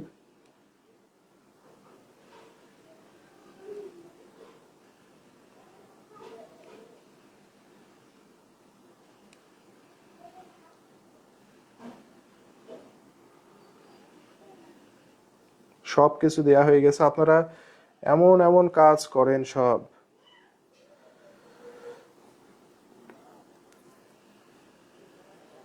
আরেকজন মেসেজ দিয়েছে বই দিবেন কবে, ক্লাস হচ্ছে, মেসেজ দিয়ে রেখেছে বই দিবেন কবে বলেন। জি স্যার বুঝছি, ওকে আলহামদুলিল্লাহ ক্লিয়ার। পরে যাই, আবার দেখি। হ্যাঁ, যে জাহাঙ্গীরনগর বিশ্ববিদ্যালয়ে আসছে, দেখছেন বলতে না বলতে কোথায় আসছে, জাহাঙ্গীরনগর বিশ্ববিদ্যালয়ে আসছে বলতে না বলতে, দেখছেন বলতে না বলতে জাহাঙ্গীরনগর বিশ্ববিদ্যালয়ে আসছে, কিন্তু একটু অন্য প্যাটার্নে আসছে। এবার মাস টাস না, এবার কিন্তু কোন মাসে কিনেছি সেটা আসছে, ঠিক আছে। তাহলে আমরা একটু দেখি, ঠিক আছে। যন্ত্রপাতিটি কখন ক্রয় করা হয়েছিল, যন্ত্রপাতিটি কখন ক্রয় করা হয়েছিল, তাই না? তাহলে একই কথা, কখন ক্রয় করেছি বা কখন ব্যবহার করেছি, কতদিন ব্যবহার করেছি, একই কথা। তাহলে আমাদের সূত্র কি বলেন তো? আমাদের সূত্র হচ্ছে পুঞ্জীভূত অপচয়। কি ভাইয়া? পুঞ্জীভূত অপচয় ডিভাইডেড বাই বার্ষিক অপচয়। দেখি এটা দিয়ে পারি কিনা আমরা বের করতে। পুঞ্জীভূত অপচয় কি প্রশ্নে দেয়া আছে? দেখি তো। 2016 সালের আর্থিক বিবরণীতে যন্ত্রপাতির অবচয় বাবদ 7,500 টাকা ধার্য করেছি। কোথায়? আর্থিক বিবরণীতে অবচয় বাবদ 7,500 টাকা দেখাইছি, দ্যাট মিনস এটি আমার কি? পুঞ্জীভূত অপচয়, ঠিক আছে। এটাই আমার কি? এটাই আমার পুঞ্জীভূত অপচয়। ডিভাইডেড বাই কি করব? বার্ষিক অপচয় করব। তাহলে বার্ষিক অপচয়, যন্ত্রপাতি কিনেছি কত টাকা দিয়ে? 2 লাখ টাকা দিয়ে। মাইনাস করব কি? ভগ্নাবশেষ মূল্য 20,000 টাকা। ডিভাইডেড বাই কি করব? আয়ুষ্কাল হচ্ছে 6 বছর। তাহলে করলে কত আসে বলেন তো? 1,80,000 না এখানে? 1,80,000-কে আমরা যদি 6 দিয়ে ভাগ করি তাহলে আসে কত? 30,000 টাকা আসে না? কত আসে? 30,000 টাকা। এটা বার্ষিক অপচয়। তাহলে এখন আমাকে একটু কষ্ট করে বলেন তো ভাইয়া, যে 30,000 দিয়ে কি 7,500-কে ভাগ করতে পারবো? 30,000 দিয়ে কি 700-কে ভাগ করতে পারবো? বলেন তো ভাইয়া, 30,000-কে 700 দিয়ে ভাগ করতে পারবো? বলেন, আমাকে একটু বলেন, 30,000 দিয়ে কি আমরা 7,500-কে ভাগ করতে পারবো? একটু বলেন, সম্ভব এটা করা? এটা করা কি সম্ভব? না। ভেরি গুড, সম্ভব না। তাহলে এখন আমার কাজ কি হবে বলেন তো? এখন আমার কাজ হবে এটাকে আমি 12 দিয়ে ভাগ করে মাস বানাবো। কি করব? 12 দিয়ে ভাগ করে আমরা মাস বানাবো, তাই না? তাহলে আমরা এটাকে 12 দিয়ে ভাগ করে কি বানাবো? মাস বানাবো। ওকে, তাহলে 12 দুগুণে কত? 24, 6 শূন্য, 5 12 কত? 60, তাহলে কয় শূন্য? 2 শূন্য, অর্থাৎ 2500 টাকা, তাই না? 2500। ভাইয়া এবার কি ভাগ করতে পারি? অবশ্যই পারি। 2 শূন্য কাটেন, 25 দিয়ে 75-কে কাটলে কত হয়? 3। তার মানে কি? 3 মাস। তার মানে কি? 3 মাস। কিন্তু ভাইয়া জাহাঙ্গীরনগরের প্রশ্ন, তার মানে তো একটু ঝামেলা দিবেই। এখন এই 3 মাস মানে কি? 3 মাস মানে 3 মাস পূর্বে। এই 3 মাস মানে কি? 3 মাস পূর্বে। ভাইয়া কোন তারিখ থেকে 3 মাস পূর্বে বলেন তো? কোন তারিখ থেকে 3 মাস পূর্বে? এই যে 16 সালের আর্থিক বিবরণীতে যে মান দেয়া আছে, আর্থিক বিবরণী তৈরি করি কবে? ডিসেম্বরে। কবে ভাইয়া? ডিসেম্বর। তাহলে ডিসেম্বর থেকে 3 মাস পূর্বে যান। ডিসেম্বর, নভেম্বর, অক্টোবর, তাই না? এই যে দেখেন 3 মাস, এই যে দেখেন 3 মাস, তাই না? এখন আমাকে বলেন এটার উত্তর কত হবে? ডিসেম্বর হচ্ছে 1 মাস, নভেম্বর হচ্ছে 2 মাস, অক্টোবর হচ্ছে 3 মাস। দ্যাট মিনস উত্তর হবে অক্টোবর মাস। কিন্তু আমরা এখানে দেখতে পাচ্ছি এখানে আছে 30 অক্টোবর। এখানে কত আছে? 30 অক্টোবর। মনে রাখবেন, মনে রাখবেন, কোন মাসের শেষ তারিখ মানে পরের মাসকে বোঝায়। কাকে বোঝায়? পরের মাসকে বোঝায়। তাহলে 30 অক্টোবর মানে কি বোঝাচ্ছে জানেন? অক্টোবরের পরের মাস, নভেম্বরকে বোঝাচ্ছে। তাহলে এটা কি উত্তর হবে ভাইয়া? এটা উত্তর হবে না। 30 সেপ্টেম্বর ভাইয়া, সেপ্টেম্বর মাসের 30 তারিখ, তার মানে কি সেপ্টেম্বরের পরের মাসকে বোঝাচ্ছে ভাইয়া। সেপ্টেম্বর মাসের পরের মাস কি বলেন তো? অক্টোবর না? তাহলে আমাদের উত্তরে কি লাগবে? অক্টোবর লাগবে না? দ্যাট মিনস উত্তর হচ্ছে গ নম্বর। ওকে, উত্তর কত হবে? উত্তর হবে গ নম্বর। বুঝতে পেরেছেন? সবাই কি বুঝতে পেরেছেন? উত্তর হবে কবে? উত্তর হবে গ নম্বর। ক্লিয়ার? সবাই ক্লিয়ার? সবাই ক্লিয়ার? সবাই ক্লিয়ার কিনা একটু আমাকে বলেন তো ভাইয়া। তাহলে একটা জিনিস মনে রাখবেন, 1 জানুয়ারি মানে কোন মাসকে বোঝাচ্ছে? মাসের 1 তারিখ মানে জানুয়ারি মাসকে বোঝাচ্ছে। যদি বলে 31 জানুয়ারি, 31 জানুয়ারি বললে জানুয়ারির পরে মাস কোনটা ভাইয়া? ফেব্রুয়ারি, ফেব্রুয়ারি মাসকে বোঝাবে। সবাই কি বুঝছি? হ্যাঁ, 1 অক্টোবর থাকলে 1 অক্টোবর হইতো। হ্যাঁ, বুঝতে পেরেছেন, ভেরি গুড। 1 অক্টোবর থাকলে 1 অক্টোবর হইতো। বুঝতে পেরেছেন? এই যে জাহাঙ্গীরনগরে পরীক্ষা দিবেন না, জাহাঙ্গীরনগরে 18-19-এর প্রশ্ন মানে ভেরি ভেরি ইম্পর্টেন্ট। এটা বললাম না? রাবিতেও এই প্রশ্ন অনেক আগে আসছে ভাইয়া। হ্যাঁ, অনেক আগে, রিসেন্ট টাইমে না। ঠিক আছে, সবাই বুঝতে পেরেছি ভাইয়া? সবাই বুঝতে পেরেছি কিনা একটু বলেন। হ্যাঁ, এটা ইম্পর্টেন্ট ভাইয়া। হ্যাঁ, ইম্পর্টেন্ট। জি ভাইয়া, clear, very good, thank you. তাহলে কতদিন আগে কিনেছি, কতদিন ব্যবহার করেছি, কত তারিখে কিনেছি, একই কথা ভাইয়া। ওকে, একই কথা। প্রশ্নের ধারা বুঝলেই হয়ে যাবে ইনশাল্লাহ। ওকে, আচ্ছা, এই যে দেখেন এই প্রশ্নটা এবার কি জাহাঙ্গীরনগরে আসছিল। জাহাঙ্গীরনগরে কে কে পরীক্ষা দিয়েছেন বলেন? জাহাঙ্গীরনগরে কে কে পরীক্ষা দিয়েছেন বলেন? এই যে এই প্রশ্নটা হুবহু জাহাঙ্গীরনগরে আসছিল ভাইয়া। হ্যাঁ, এই প্রশ্নগুলো খুবই ইম্পর্টেন্ট ভাইয়া, খুবই ইম্পর্টেন্ট। জাহাঙ্গীরনগরে কে পরীক্ষা দিয়েছিল বলেন? এই প্রশ্ন আসছিল জাহাঙ্গীরনগরে। ঠিক আছে, আচ্ছা দেখি। এটাকে আমরা বলছি সম্পদের জের নির্ণয়। সম্পদের জের নির্ণয় মানে কি জানেন? 1 তারিখে ধরেন আপনার হাতে 1 লাখ টাকার সম্পদ আছে, ওই বছরে আবার 1 লাখ টাকার সম্পদ কিনেছেন। তাহলে আপনার হাতে যদি বলে কয় টাকার সম্পদ আছে, আপনি বলবেন 2 লাখ টাকার সম্পদ আছে। এখন ওই বছরে আপনি আবার 50,000 টাকার সম্পদ বিক্রি করে দিয়েছেন। এখন যদি বলে কয় টাকার সম্পদ আছে তোমার হাতে, আপনি বলবেন 1,50,000 টাকার সম্পদ আছে। তাই তো বলবেন নাকি? এটাই তো বলার কথা। ওকে, তাহলে এই জিনিসটাই আমরা এখন নির্ণয় করব। ঠিক আছে, একটু দেখি সম্পদের জের নির্ণয়। ঠিক আছে, দেখি সম্পদের জের নির্ণয়ের সূত্রটা দেখি আমরা। কি বলছে? 7 সালের 30 নভেম্বর। 30 নভেম্বর মানে কি? শেষ তারিখে। শেষ তারিখে সম্পদের জের কত? তাহলে আমরা একটু, যারা নোট করছি তারা একটু লিখি সম্পদের জের নির্ণয়। দিয়ে লিখবো কি? প্রারম্ভিক জের, সম্পদের প্রারম্ভিক জের। এই যে 1 তারিখে প্রারম্ভিক জের ছিল কত টাকা? 80,000 টাকা। মানে 1 তারিখে 80,000 টাকার সম্পদ আপনার হাতে আছে, প্লাস বছরে 40,000 টাকার যন্ত্রপাতি আপনি কিনেছেন। তাহলে কত টাকার সম্পদ কিনেছেন আপনি ভাইয়া? 40,000 টাকার সম্পদ কিনেছেন। তাহলে আপনার হাতে এখন কত টাকার সম্পদ আছে? আপনি বলবেন ভাইয়া 1,20,000 টাকার সম্পদ আছে। ভালো কথা। এখন আপনি যদি বিক্রি করে দেন, বিক্রি করলে কি হবে? বিক্রি করলে ভাইয়া মাইনাস হবে। বিক্রি করলে কি হবে? মাইনাস হবে। তাহলে আপনি বিক্রি করেছেন, দেখেন যন্ত্রপাতি যার ক্রয় মূল্য ছিল 20,000 টাকা, মানে যেটি 20,000 টাকায় আপনি কিনেছিলেন, অবচয় সঞ্চিতি ছিল 5,000 টাকা, বিক্রি করা হলো 13,000 টাকায়। তাহলে ঘটনা কি? একটা সম্পদ আপনার দাম ছিল কত? 20,000 টাকা, অবচয় সঞ্চিতি 5,000, সেটা আপনি আবার বিক্রি করেছেন 13,000 টাকায়। দিয়ে বলছে সম্পদের জের কত? এখানে একটা জিনিস মনে রাখবেন, যেটা আমি বিক্রি করেছি তাকে ক্রয় মূল্যে লিপিবদ্ধ করতে হবে। কি মূল্যে? ক্রয় মূল্যে। তো অনেক ছেলে মেয়ে এই যে বিক্রি করেছি তারা 13,000 টাকা দিবে, 13,000 দিলে হবে না। তাহলে যে সম্পদটা আমি বিক্রি করেছি তার ক্রয় মূল্য ছিল কত বলেন তো? 20,000। তাহলে এখানে মাইনাস করতে হবে কত? মাইনাস করতে হবে 20,000। তাহলে উত্তর কত আসবে বলেন? যেটা আসবে সেটাকে আমরা বলবো সমাপনী জের। কত তাহলে সমাপনী জের বলেন তো? 1,00,000 টাকা। সমাপনী জের কত? 1,00,000 টাকা। আমি কি বুঝতে পেরেছি? এখন প্রশ্ন হচ্ছে ভাইয়া বিক্রি করলাম, তাহলে ওটার ক্রয় মূল্যে কেন লিপিবদ্ধ করলাম? এটার উত্তর হচ্ছে ঐতিহাসিক ব্যয় নীতি বা ক্রয় মূল্য নীতি নামে হিসাব বিজ্ঞানে একটা নীতিমালা আছে না? তো ওখানে বলে দিয়েছে তুমি যদি একটি সম্পদ কেনো তাহলে ওই সম্পদকে যে মূল্যে কিনেছো ওই মূল্যে তুমি লিপিবদ্ধ করবা, এবং ওই সম্পদকে তুমি যখন বিক্রি করবা তুমি তখন ওই সম্পদের ক্রয় মূল্যে সেটাকে লিপিবদ্ধ করতে হবে। বোঝা গেছে? সবাই ক্লিয়ার আমার কথা ভাইয়া? সবাই কি আমার কথা ক্লিয়ার? তাহলে একটি সম্পদকে যখন আমি কিনবো তখন তাকে ক্রয় মূল্যে, যখন বেচবো তখন ওই বিক্রয় মূল্যটাকেও ক্রয় মূল্যে লিপিবদ্ধ করতে হবে। ক্লিয়ার সবাই? সবাই ক্লিয়ার ভাইয়া? সবাই ক্লিয়ার? সবাই ক্লিয়ার কিনা বলেন? সবাই ক্লিয়ার আমার কথা ভাইয়া?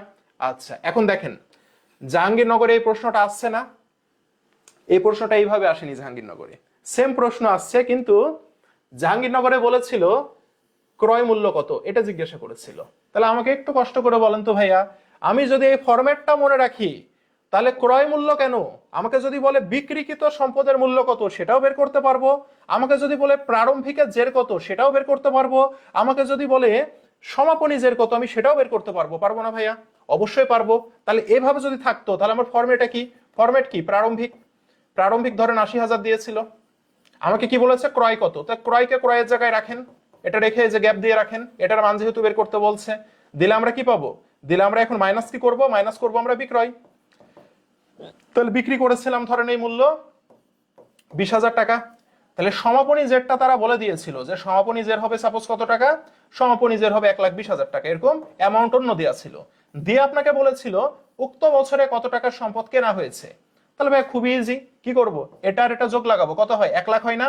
এখন এই ১,০০,০০০ থেকে আমি কি করব, ১,২০,০০০ বাদ দিয়ে দিব। তাহলে ১,০০,০০০ থেকে ১,২০,০০০ বাদ দিলে এখানে কত হয়, ২০,০০০ টাকা হয়। এই যে উত্তর হয়ে গেল, বুঝতে পেরেছেন, এই যে উত্তর হয়ে গেল।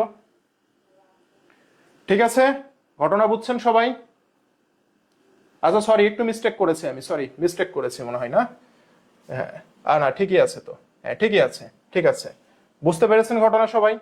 সবাই ঘটনা বুঝতে পেরেছেন? ঠিকই আছে, ঠিকই আছে, আমি যে অ্যামাউন্ট দিয়েছি সেই অনুযায়ী এটা ঠিকই আছে। ওকে, ক্লিয়ার সবাই ভাইয়া? সবাই বুঝতে পেরেছি? তাহলে এখানে যে অ্যামাউন্ট, এখান থেকে কি করব, এটা আর এটাই আছে, তাহলে এই দুইটাকে যোগ করলে ১,০০,০০০ হয়, ১,০০,০০০ থেকে ১,২০,০০০ বাদ দিলে এখানে কত হবে, ১,০০,০০০ হবে। ক্লিয়ার সবাই? সবাই ক্লিয়ার?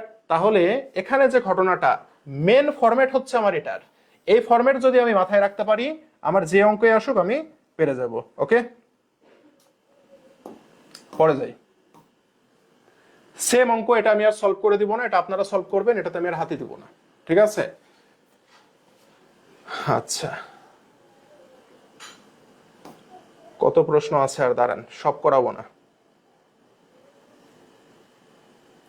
আচ্ছা, লাস্টের গুলো তো করা সবই।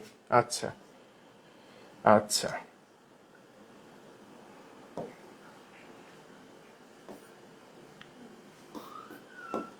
হুম,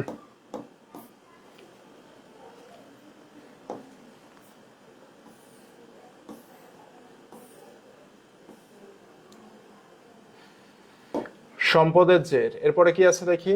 আচ্ছা এই যে দেখি, এটা দেখি আমরা, হ্যাঁ এটা দেখি আমরা। দেখেন এই প্রশ্নটাও ইম্পর্টেন্ট প্রশ্ন, রাবিতে আসা প্রশ্ন, হ্যাঁ রাবিতে এই প্রশ্নটা খুব আসে। দেখি আমরা একটু এই প্রশ্নটা আমরা একটু দেখি, ঠিক আছে? প্রশ্নের ধরন বুঝেন, প্রশ্নের ভাইয়া ধরন বুঝতে হবে, ঠিক আছে? প্রশ্নের ধরন বুঝতে হবে। দেখেন, আলফা লিমিটেড মেশিন 22,০০০ টাকায় বিক্রি করে, যার ক্রয় মূল্য ছিল কত টাকা, 50,০০০ টাকা। যদি উক্ত বিক্রিতে 5,০০০ টাকা লাভ করে তাহলে মেশিনটির পুঞ্জীভূত অবচয় কত? ওকে, ভালো করে বুঝেন, ভালো করে আমার কথা বুঝেন। যখন প্রশ্নে লাভ ক্ষতি দেওয়া থাকবে, কি বলেছি, এটা রুল লিখেন, এটা রুল লিখেন। প্রশ্নে যখন লাভ ক্ষতি দেওয়া থাকবে, প্রশ্নে কি দেওয়া থাকবে, লাভ ক্ষতি দেওয়া থাকবে। প্রশ্নে কি দেওয়া থাকবে, লাভ ক্ষতি দেওয়া থাকবে। ভাইয়া বলেন তো, একটু আগে আপনাদেরকে পড়াইছি, দেখি কার মাথা ভালো, কার মাথা ভালো, কার মাথা ভালো। ঠিক আছে, আমি একটু আগে পড়াইছি, বলেন লাভ ক্ষতি নির্ণয় করলে কি মূল্য লাগে, কে বলতে পারে? লাভ ক্ষতি নির্ণয় করতে কোন মূল্য লাগে, কে বলতে পারে? দেখি কার মাথা ভালো, দেখি কে বলতে পারে, উত্তর করেন তো দেখি ভাইয়া। প্রশ্নে কি বলেছি, যদি লাভ ক্ষতি থাকে, প্রশ্নে লাভ ক্ষতি আছে না, দেখেন উক্ত বিক্রিতে 5,০০০ টাকা লাভ আছে, লাভ আছে না ভাইয়া? আছে। তাহলে একটু আমাকে কষ্ট করে কমেন্ট করেন তো, লাভ ক্ষতি নির্ণয়ে কোন মূল্য লাগে, কে বলতে পারে? বই মূল্য, ভেরি গুড, ভেরি গুড। এই তো মারিয়া তাবাসসুম, মেহেজাবিন, নুসরাত, বই মূল্য। কই ছেলেরা উত্তর করে না কেন? রাজি চন্দ্র বলছে বই মূল্য, ভেরি গুড, বই মূল্য লাগে না। তাহলে ভাইয়া মনে করবেন লাভ ক্ষতি মানে, যেহেতু প্রশ্নে আছে লাভ ক্ষতি, আমাকে চোখ বন্ধ করে বই মূল্য নির্ণয় করতে হবে। চোখ বন্ধ করে কি করতে হবে, বই মূল্য নির্ণয় করতে হবে। তাহলে এই প্রশ্নে আমাকে কি করতে হবে, বই মূল্য নির্ণয় করতে হবে। কি মূল্য, বই মূল্য নির্ণয় করতে হবে। ওকে, আচ্ছা, লাভ ক্ষতি যদি থাকে তাহলে বই মূল্য নির্ণয়ের সূত্র কি জানেন? বই মূল্য নির্ণয়ের সূত্র হচ্ছে বিক্রয় মাইনাস লাভ। ক্লিয়ার? আর যদি ক্ষতি থাকে, কি থাকে ভাইয়া, যদি ক্ষতি থাকে, ক্ষতি থাকলে প্লাস করব, ক্ষতি থাকলে কি করব, প্লাস করব।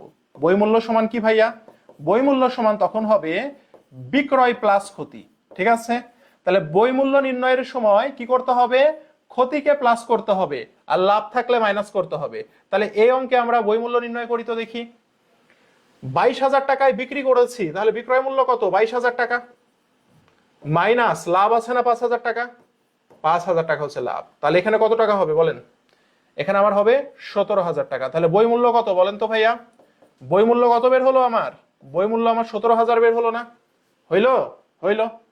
এবার দেখেন বলেছে মেশিনটির পুঞ্জীভূত অবচয় কত, পুঞ্জীভূত অবচয় কত ভাইয়া, অ্যাকাউন্টিং এর এই অঙ্কে পুঞ্জীভূত নির্ণয় একটি মাত্র সূত্রতেই আছে। সে সূত্রটা কি জানেন, পুঞ্জীভূত অবচয় একটা সূত্রতেই আছে, সে সূত্রটা কি জানেন, সূত্রটা হচ্ছে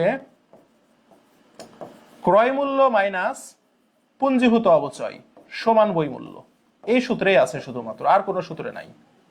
তাহলে এটাকে যদি আমরা একটু ক্যালকুলেট করি, তাহলে কেমনে ক্যালকুলেট করব ভাইয়া, ক্রয় মূল্য ওটাকে এই পাশে নিয়ে আসলে কি হবে, বই মূল্য সমান কি পুঞ্জীভূত অবচয় না ভাইয়া।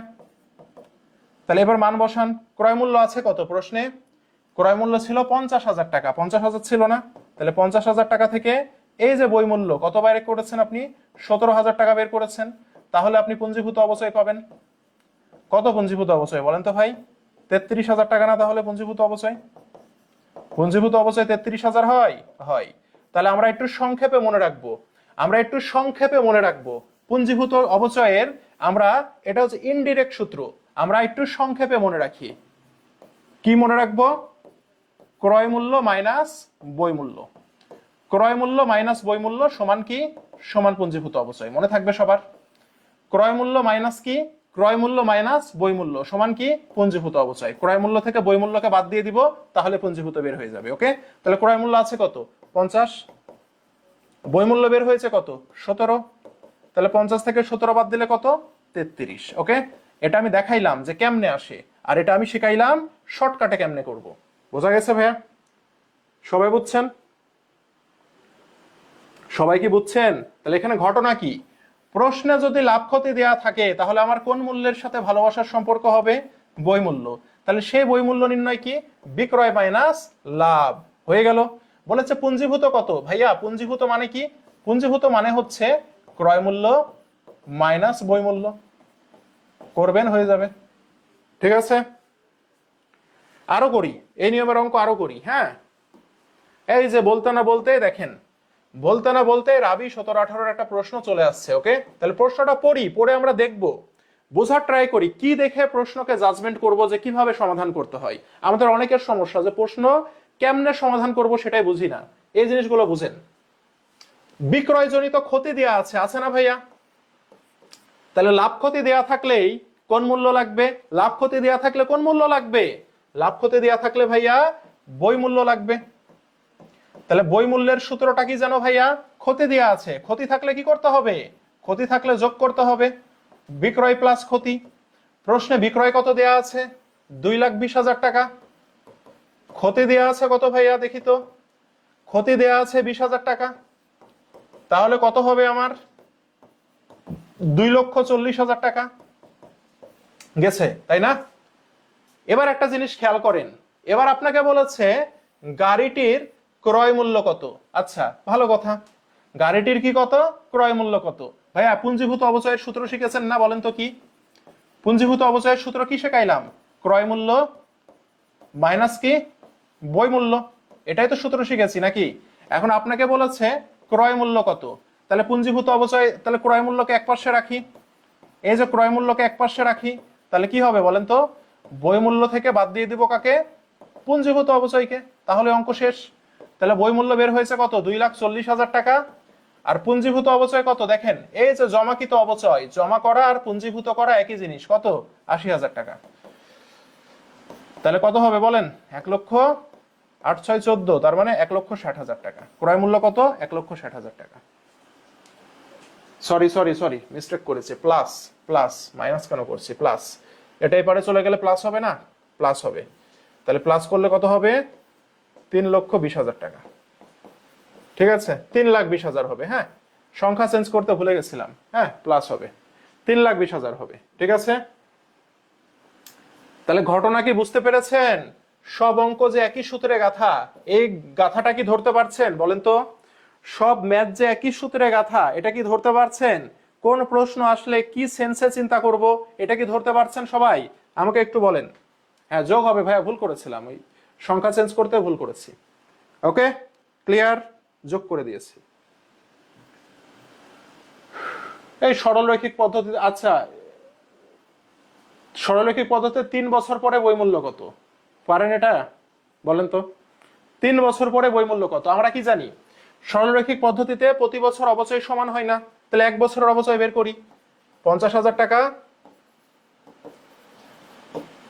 প্লাস সংস্থাপন ব্যয় 5,000, তাহলে কত হইল? 55। 55 থেকে ভগ্নাবশেষ মূল্য 7,000। আয়ুষ্কাল কত বছর? 12 বছর, তাহলে 12 দিয়ে ভাগ করে দিই। বুঝতে পারছেন কেমনে করলাম? এটা হচ্ছে সম্পদের 55 থেকে 7 বাদ দিলে কত? 48। 48 দিয়ে 12কে কাটলে কত হয়? 4,000 টাকা। এটা 1 বছরের অবচয়। আপনাকে বলেছে 3 বছর পরে বইমূল্য কত, সেজন্য 3 দিয়ে গুণ করব। তাহলে 3 দিয়ে গুণ করলে আমরা কি পাবো? 12,000 টাকা পাবো।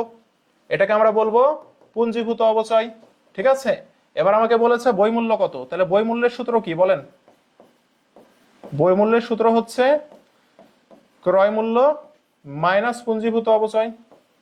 তাহলে ক্রয় মূল্য আছে কত প্রশ্নে? ক্রয় মূল্য আছে 50 আর 5-এ 55,000 টাকা, মাইনাস পুঞ্জীভূত অবচয় কত টাকা? 12,000 টাকা। রাবিতে আসা প্রশ্ন এটা, তাহলে কত হবে? 43,000 টাকা। উত্তর কত? 43,000 টাকা, ঠিক আছে। হ্যাঁ ইনশাল্লাহ সব ক্লিয়ার হয়ে যাবে। বুঝতে পেরেছেন সবাই?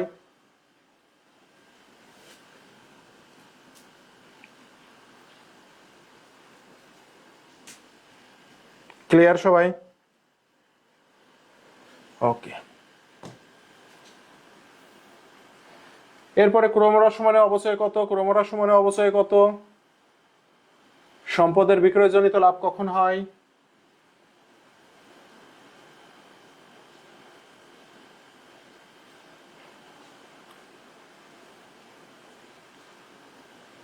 আচ্ছা আর একটা অঙ্ক করাইলে হবে, তাছাড়া সবগুলো করানো ম্যাথ। হ্যাঁ এই ম্যাথটা আমরা একটু দেখি, ঠিক আছে। এই ম্যাথটা আমরা একটু দেখি ভাইয়া, ঠিক আছে। এই ম্যাথটা আমরা একটু দেখি, ঠিক আছে। এই ম্যাথটা আমরা দেখি, ঠিক আছে। ওকে আচ্ছা এই ম্যাথটা আমরা একটু সলভ করি। ওকে দেখি, দেখেন এই ম্যাথটাতে আমাদের যে ঘটনা ঘটেছে সেটা হচ্ছে একটি সম্পত্তির উপরে 10% হারে ক্রমহ্রাসমান জের পদ্ধতিতে অবচয় ধার্য করা হয়। 3 বছর পর সম্পত্তিটির বইমূল্য 51,030 টাকা হলে ক্রয় মূল্য কত? হ্যাঁ এই ম্যাথটা আসলে ক্যালকুলেশন করা খুবই ঝামেলা। এটা হচ্ছে ক্যালকুলেটর যুগের ম্যাথ, এই যুগেও চলে আসে মাঝে মধ্যে, স্যার এটা দিয়ে দেয়। এটা দেখেন রাবি 7-8-এ সর্বপ্রথম আসছে, তখন ক্যালকুলেটর ছিল। এ দেখা দেখি বেগম রোকেয়া দিয়েছে, এ দেখা দেখি রাবিয়া বা 22-23-এ দিয়ে দিয়েছে। ওকে তা আমি সবচেয়ে টেকনিক বলি ছেলে মেয়েদেরকে, যে ম্যাথটা আসলে এটার উত্তর হয় 70,000 টাকা, মুখস্থ করে মেরে দিবেন। কিন্তু যদি অন্য সংখ্যা দিয়ে দেয়, এমন সংখ্যা দিয়েছে যেটা সলভ করা যায়, এটাও সলভ করা যাবে কিন্তু প্রচুর ক্যালকুলেশন করা লাগে, ঠিক আছে। এখন যদি দেয় তাহলে কিভাবে করব? দেখেন প্রশ্নে কি দেয়া আছে? বই মূল্য দেয়া আছে, তাই না? বের করতে বলছে কি? ক্রয় মূল্য। তাহলে আমরা একটু লিখি, হ্যাঁ আমরা একটু লিখি বই মূল্য থেকে ক্রয় মূল্য নির্ণয়, ঠিক আছে। বই মূল্য থেকে ক্রয় মূল্য নির্ণয়। ওকে এই ম্যাথটা হচ্ছে এটা। তাহলে একটা জিনিস দেখেন, সম্পত্তির উপরে 10% হারে ক্রমহ্রাসমান জের পদ্ধতিতে অবচয় ধরেছি, তাহলে সম্পত্তির উপরে, তাহলে সম্পদের দাম কত? যার উপরে বলে তার মানে 100, সম্পত্তির দাম 100 ধরে নি। অবচয় কত বলেন তো? অবচয় হচ্ছে 10। তাহলে সম্পদের দাম থেকে অবচয় বাদ দিলে যেটা পাই তার নাম কি? তার নাম হচ্ছে বইমূল্য না ভাইয়া বলেন তো? সম্পদের দাম থেকে অবচয় বাদ দিলে যা পাই তার নাম হচ্ছে বইমূল্য। তার মানে এখানে বইমূল্যের মান হচ্ছে পার্সেন্টেজে, এটা 100%, 10%, 90%। তার মানে বইমূল্য কত? বইমূল্য হচ্ছে 90%। ওকে এবার দেখেন প্রশ্নে আমাকে বলছে বই মূল্য থেকে ক্রয় মূল্য নির্ণয়। তো একটা বই মূল্য দেওয়া আছে না, কত? 51,030 টাকা। ওকে, 51,030 এর সাথে আপনি গুণ দিবেন। কি গুণ দিবেন জানেন? নির্ণয় করতে বলেছে ক্রয় মূল্য। কি নির্ণয় করতে বলেছে? ক্রয় মূল্য নির্ণয় করো, তাই বলেছে না? তাহলে এখানে ক্রয় মূল্য, ক্রয় মূল্য মানে কি? সম্পদের দাম, সেটা কত? 100% না? সেজন্য এটাকে রাখবেন ওপরে, ওপরে রাখলেন এটাকে। নিচে কি? বই মূল্য থেকে। তাহলে এই বই মূল্যের মান কি? বই মূল্যের মান হচ্ছে 90, নিচে থাকবে বই মূল্য। এটা আপনি 3 বার করবেন। কেন 3 বার করবেন?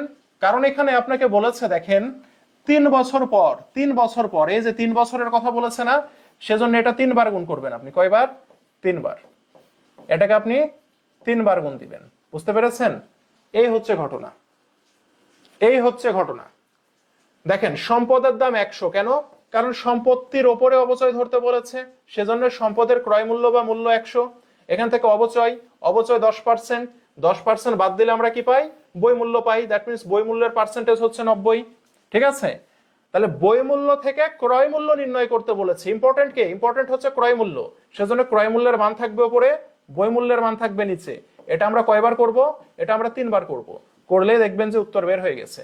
এটা ক্যালকুলেট করেন, দেখবেন 70,000 টাকা উত্তর বের হবে। আর আপনি যদি না করতে চান, হাতে কলমে করতে চান সাপোজ, তাহলে এটার জন্য অনেক ঝামেলা করতে হবে আপনাকে। কি ঝামেলা জানেন? এটা কাটেন, এটা কাটেন, এটা কাটেন, এটা কাটেন, এটা কাটেন, এটা কাটেন, কেটেছেন না? এখন দেখেন কি করতে হবে। এখন আপনাকে 51,030 গুণন 10 10 10, 3 10 যোগ করলে, 3 10 গুণ করলে কত হয় বলেন তো?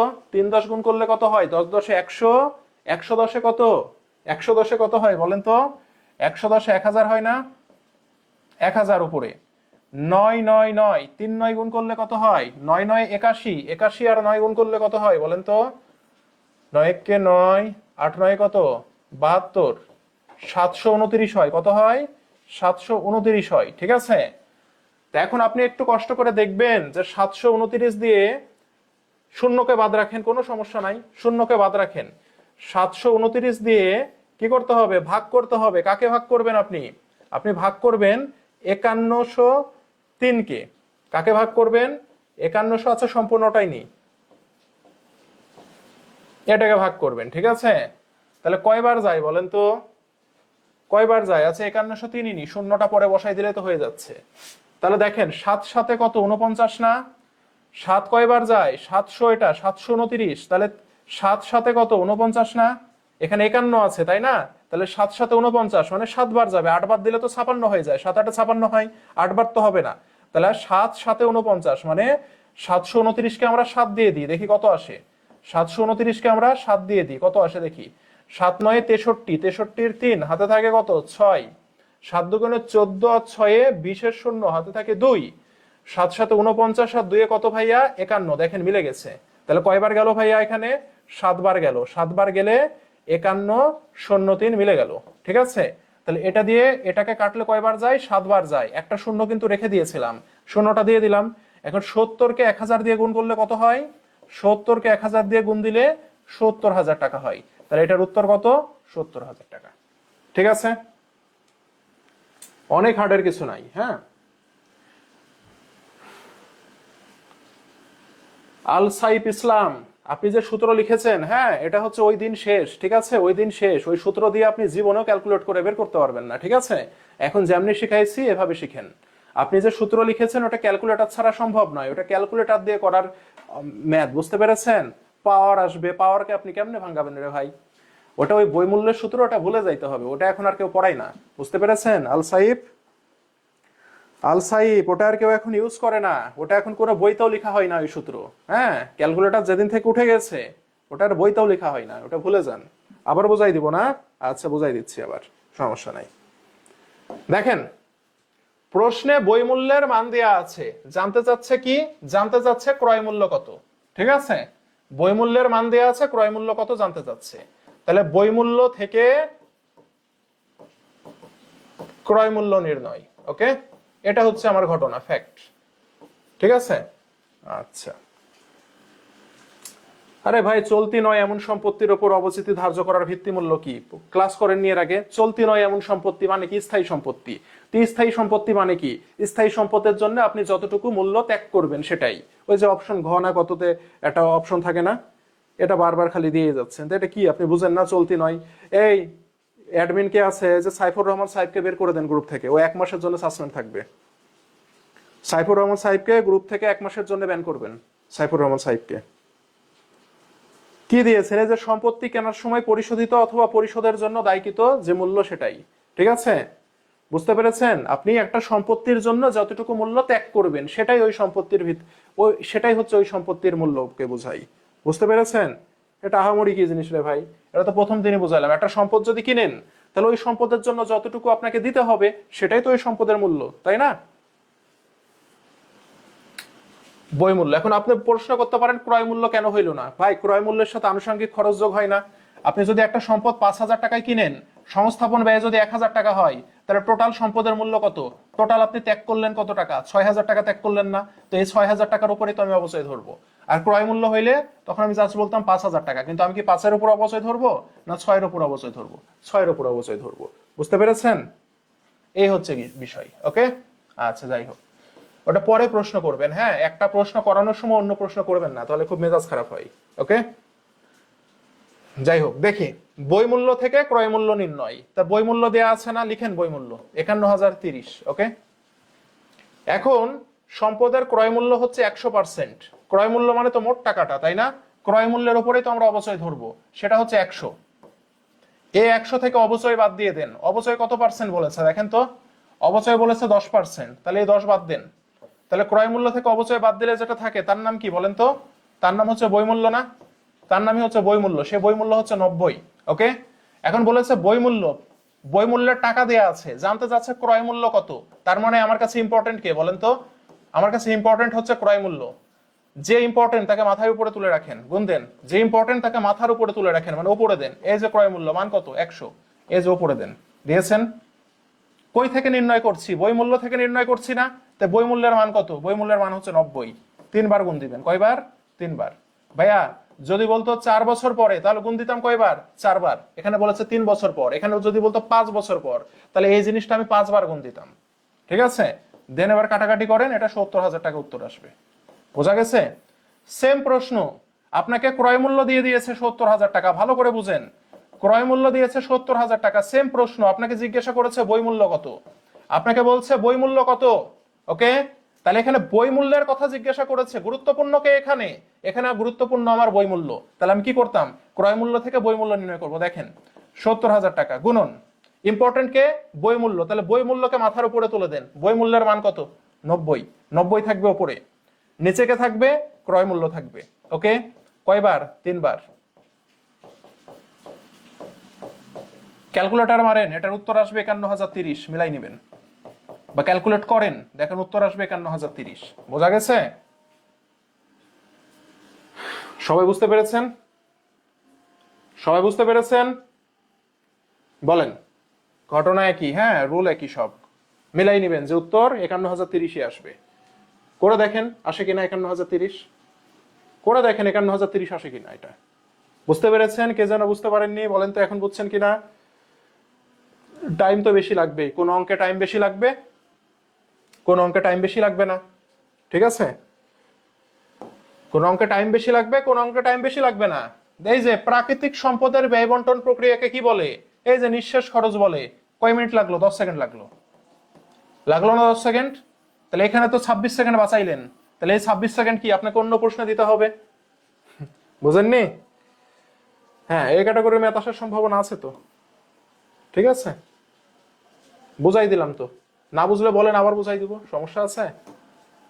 এরপরে বাকি যেগুলো আছে এগুলো আপনারা বাসায় করবেন। ঠিক আছে, এরপরে বাকি যেগুলো আছে এগুলো বাসায় করবেন, কোনোটা না পারলে আমাকে বলবেন। ওকে, এই ম্যাথটা দেখে বলেন তো পারবেন কিনা।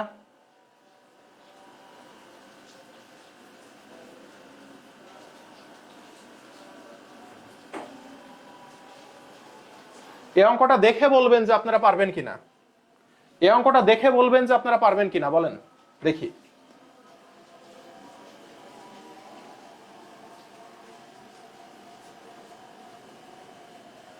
জাস্ট চোখে দেখে বলবেন পারবেন কিনা, করতে হবে না। এটা জাস্ট চোখে দেখে বলেন যে পারবেন কিনা। ধরতে পারছেন এই ম্যাথটা কোন ম্যাথ? এই ম্যাথটা কি আপনারা ধরতে পারছেন যে কোন ম্যাথ? বলেন তো দেখি, কে বলতে পারে ভাই কোন ম্যাথ? এটা কি ধরতে পারছেন যে কোন ম্যাথ এটা? চোখে দেখে বলবেন জাস্ট, হ্যাঁ, করতে হবে না, চোখে দেখে বলতে হবে যে আমি পারবো কিনা, ধরতে পারছি কিনা এটা কোন ম্যাথ। বলেন তো ভাইয়া, আমি কি ধরতে পারছি এই ম্যাথটা কোন ম্যাথ? কি ব্যাপার, কারো কমেন্ট দেখি না কেন রে ভাই? আমরা ধরতে পারছি না এটা কোন ম্যাথ? কেউ কি ধরতে পেরেছি এই ম্যাথটা কি ম্যাথ ভাই? এত সময় লাগে? কি ম্যাথ ভাই? আরে সব বিক্রয়ের উপরে এত টাকা মুনাফা করে, তো মুনাফা লস থাকলে কি করতে বলেছিলাম? মুনাফা আর ক্ষতি থাকলে কি করতে বলেছিলাম? চোখ বন্ধ করে বই মূল্য নির্ণয় করতে বলেছি না? ওই ম্যাথ না এটা? এটা ওই ম্যাথ না? এটা তো ওই ম্যাথ। তাহলে সূত্র কি? সূত্র হচ্ছে বিক্রয়, মুনাফা থাকলে মাইনাস, মাইনাস হচ্ছে মুনাফা। তাহলে বিক্রয় আছে কত? 84,000 টাকা দামের পণ্য নগদ 56,000 টাকায় বিক্রি করেছি। তাহলে এই যে 56 থেকে মুনাফা বাদ দেন 39, তাহলে থাকে কত বলেন? কত থাকে? 17,000 টাকা থাকে। তাহলে এটা কি বের হলো? বই মূল্য বের হলো। বলেছে পুঞ্জীভূত অপচয় কত, তাহলে পুঞ্জীভূত অপচয়ের সূত্র কত? না ধরতে পারলে কেমনে হবে রে ভাই বলেন? ক্রয় মূল্য মাইনাস বই মূল্য। এগুলো এখন খালি মাথার মানে কি থাকবে, নিঃশ্বাস ফেলার সাথে সাথে উত্তর করতে পারতে হবে, এমন প্রস্তুতি থাকতে হবে। ক্রয় মূল্য কত? 84,000। বই মূল্য কত? 17,000। এই 84 থেকে 17 বাদ দেন, কত হয়? হ্যাঁ, 84 থেকে 17 বাদ দিলে কত হয় বলেন? 65,000 হয় না? সরি, 65 কেন বলছি, 7 5 12 হয় না তো। এটা কত হয়? 69 হয়, তাই না? আরে 67 হয়। 67 7 7 14, হ্যাঁ 84, 67,000 হয়, তাই না? বোঝা গেছে?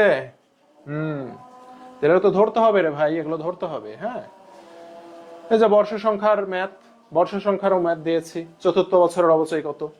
তাহলে এর বাদে এগুলো বাইরে আছে। পিডিএফটা পেয়েছেন আপনারা? পিডিএফটা আপনারা পেয়েছেন? বলেন। যেগুলো করাইলাম না এগুলো এই রিলেটেড ম্যাথ আপনাদের করানো হয়েছে, এই কারণে দেয়া নাই এখানে, ঠিক আছে? তাহলে যেগুলো করাইলাম না এগুলো হচ্ছে বাসায় প্র্যাকটিস দিবেন, যা করাইছি সেটাও প্র্যাকটিস দিবেন, যেটা করাইনি সেটাও প্র্যাকটিস দিবেন। এই শীটের বাইরে অবচয় থেকে আর কোনো প্রশ্ন সলভ করা লাগবে না, ঠিক আছে? এই শীটের বাইরে অবচয় থেকে আর কোনো প্রশ্ন সলভ করা লাগবে না, কোনো বই দেখা লাগবে না, কিছু করা লাগবে না, জাস্ট এই শীটটাই প্র্যাকটিস করবেন। ওকে, ঠিক আছে ভাইয়া? এই শীটটাই বাসায় প্র্যাকটিস করবেন। সামনের সপ্তাহে সামনের দিন আমরা আর্থিক বিবরণী পড়বো। কি পড়বো? আর্থিক বিবরণী। ওকে, আর্থিক বিবরণী পড়বো আমরা, ঠিক আছে? আর্থিক বিবরণী ক্লাসটা ইম্পর্টেন্ট ক্লাস হবে, বুঝতেই পারছেন, কেউ মিস দিবেন না। সবাই ভালো থাকেন, আল্লাহ হাফেজ। হ্যাঁ, শেষ করলাম আজকে এখানে।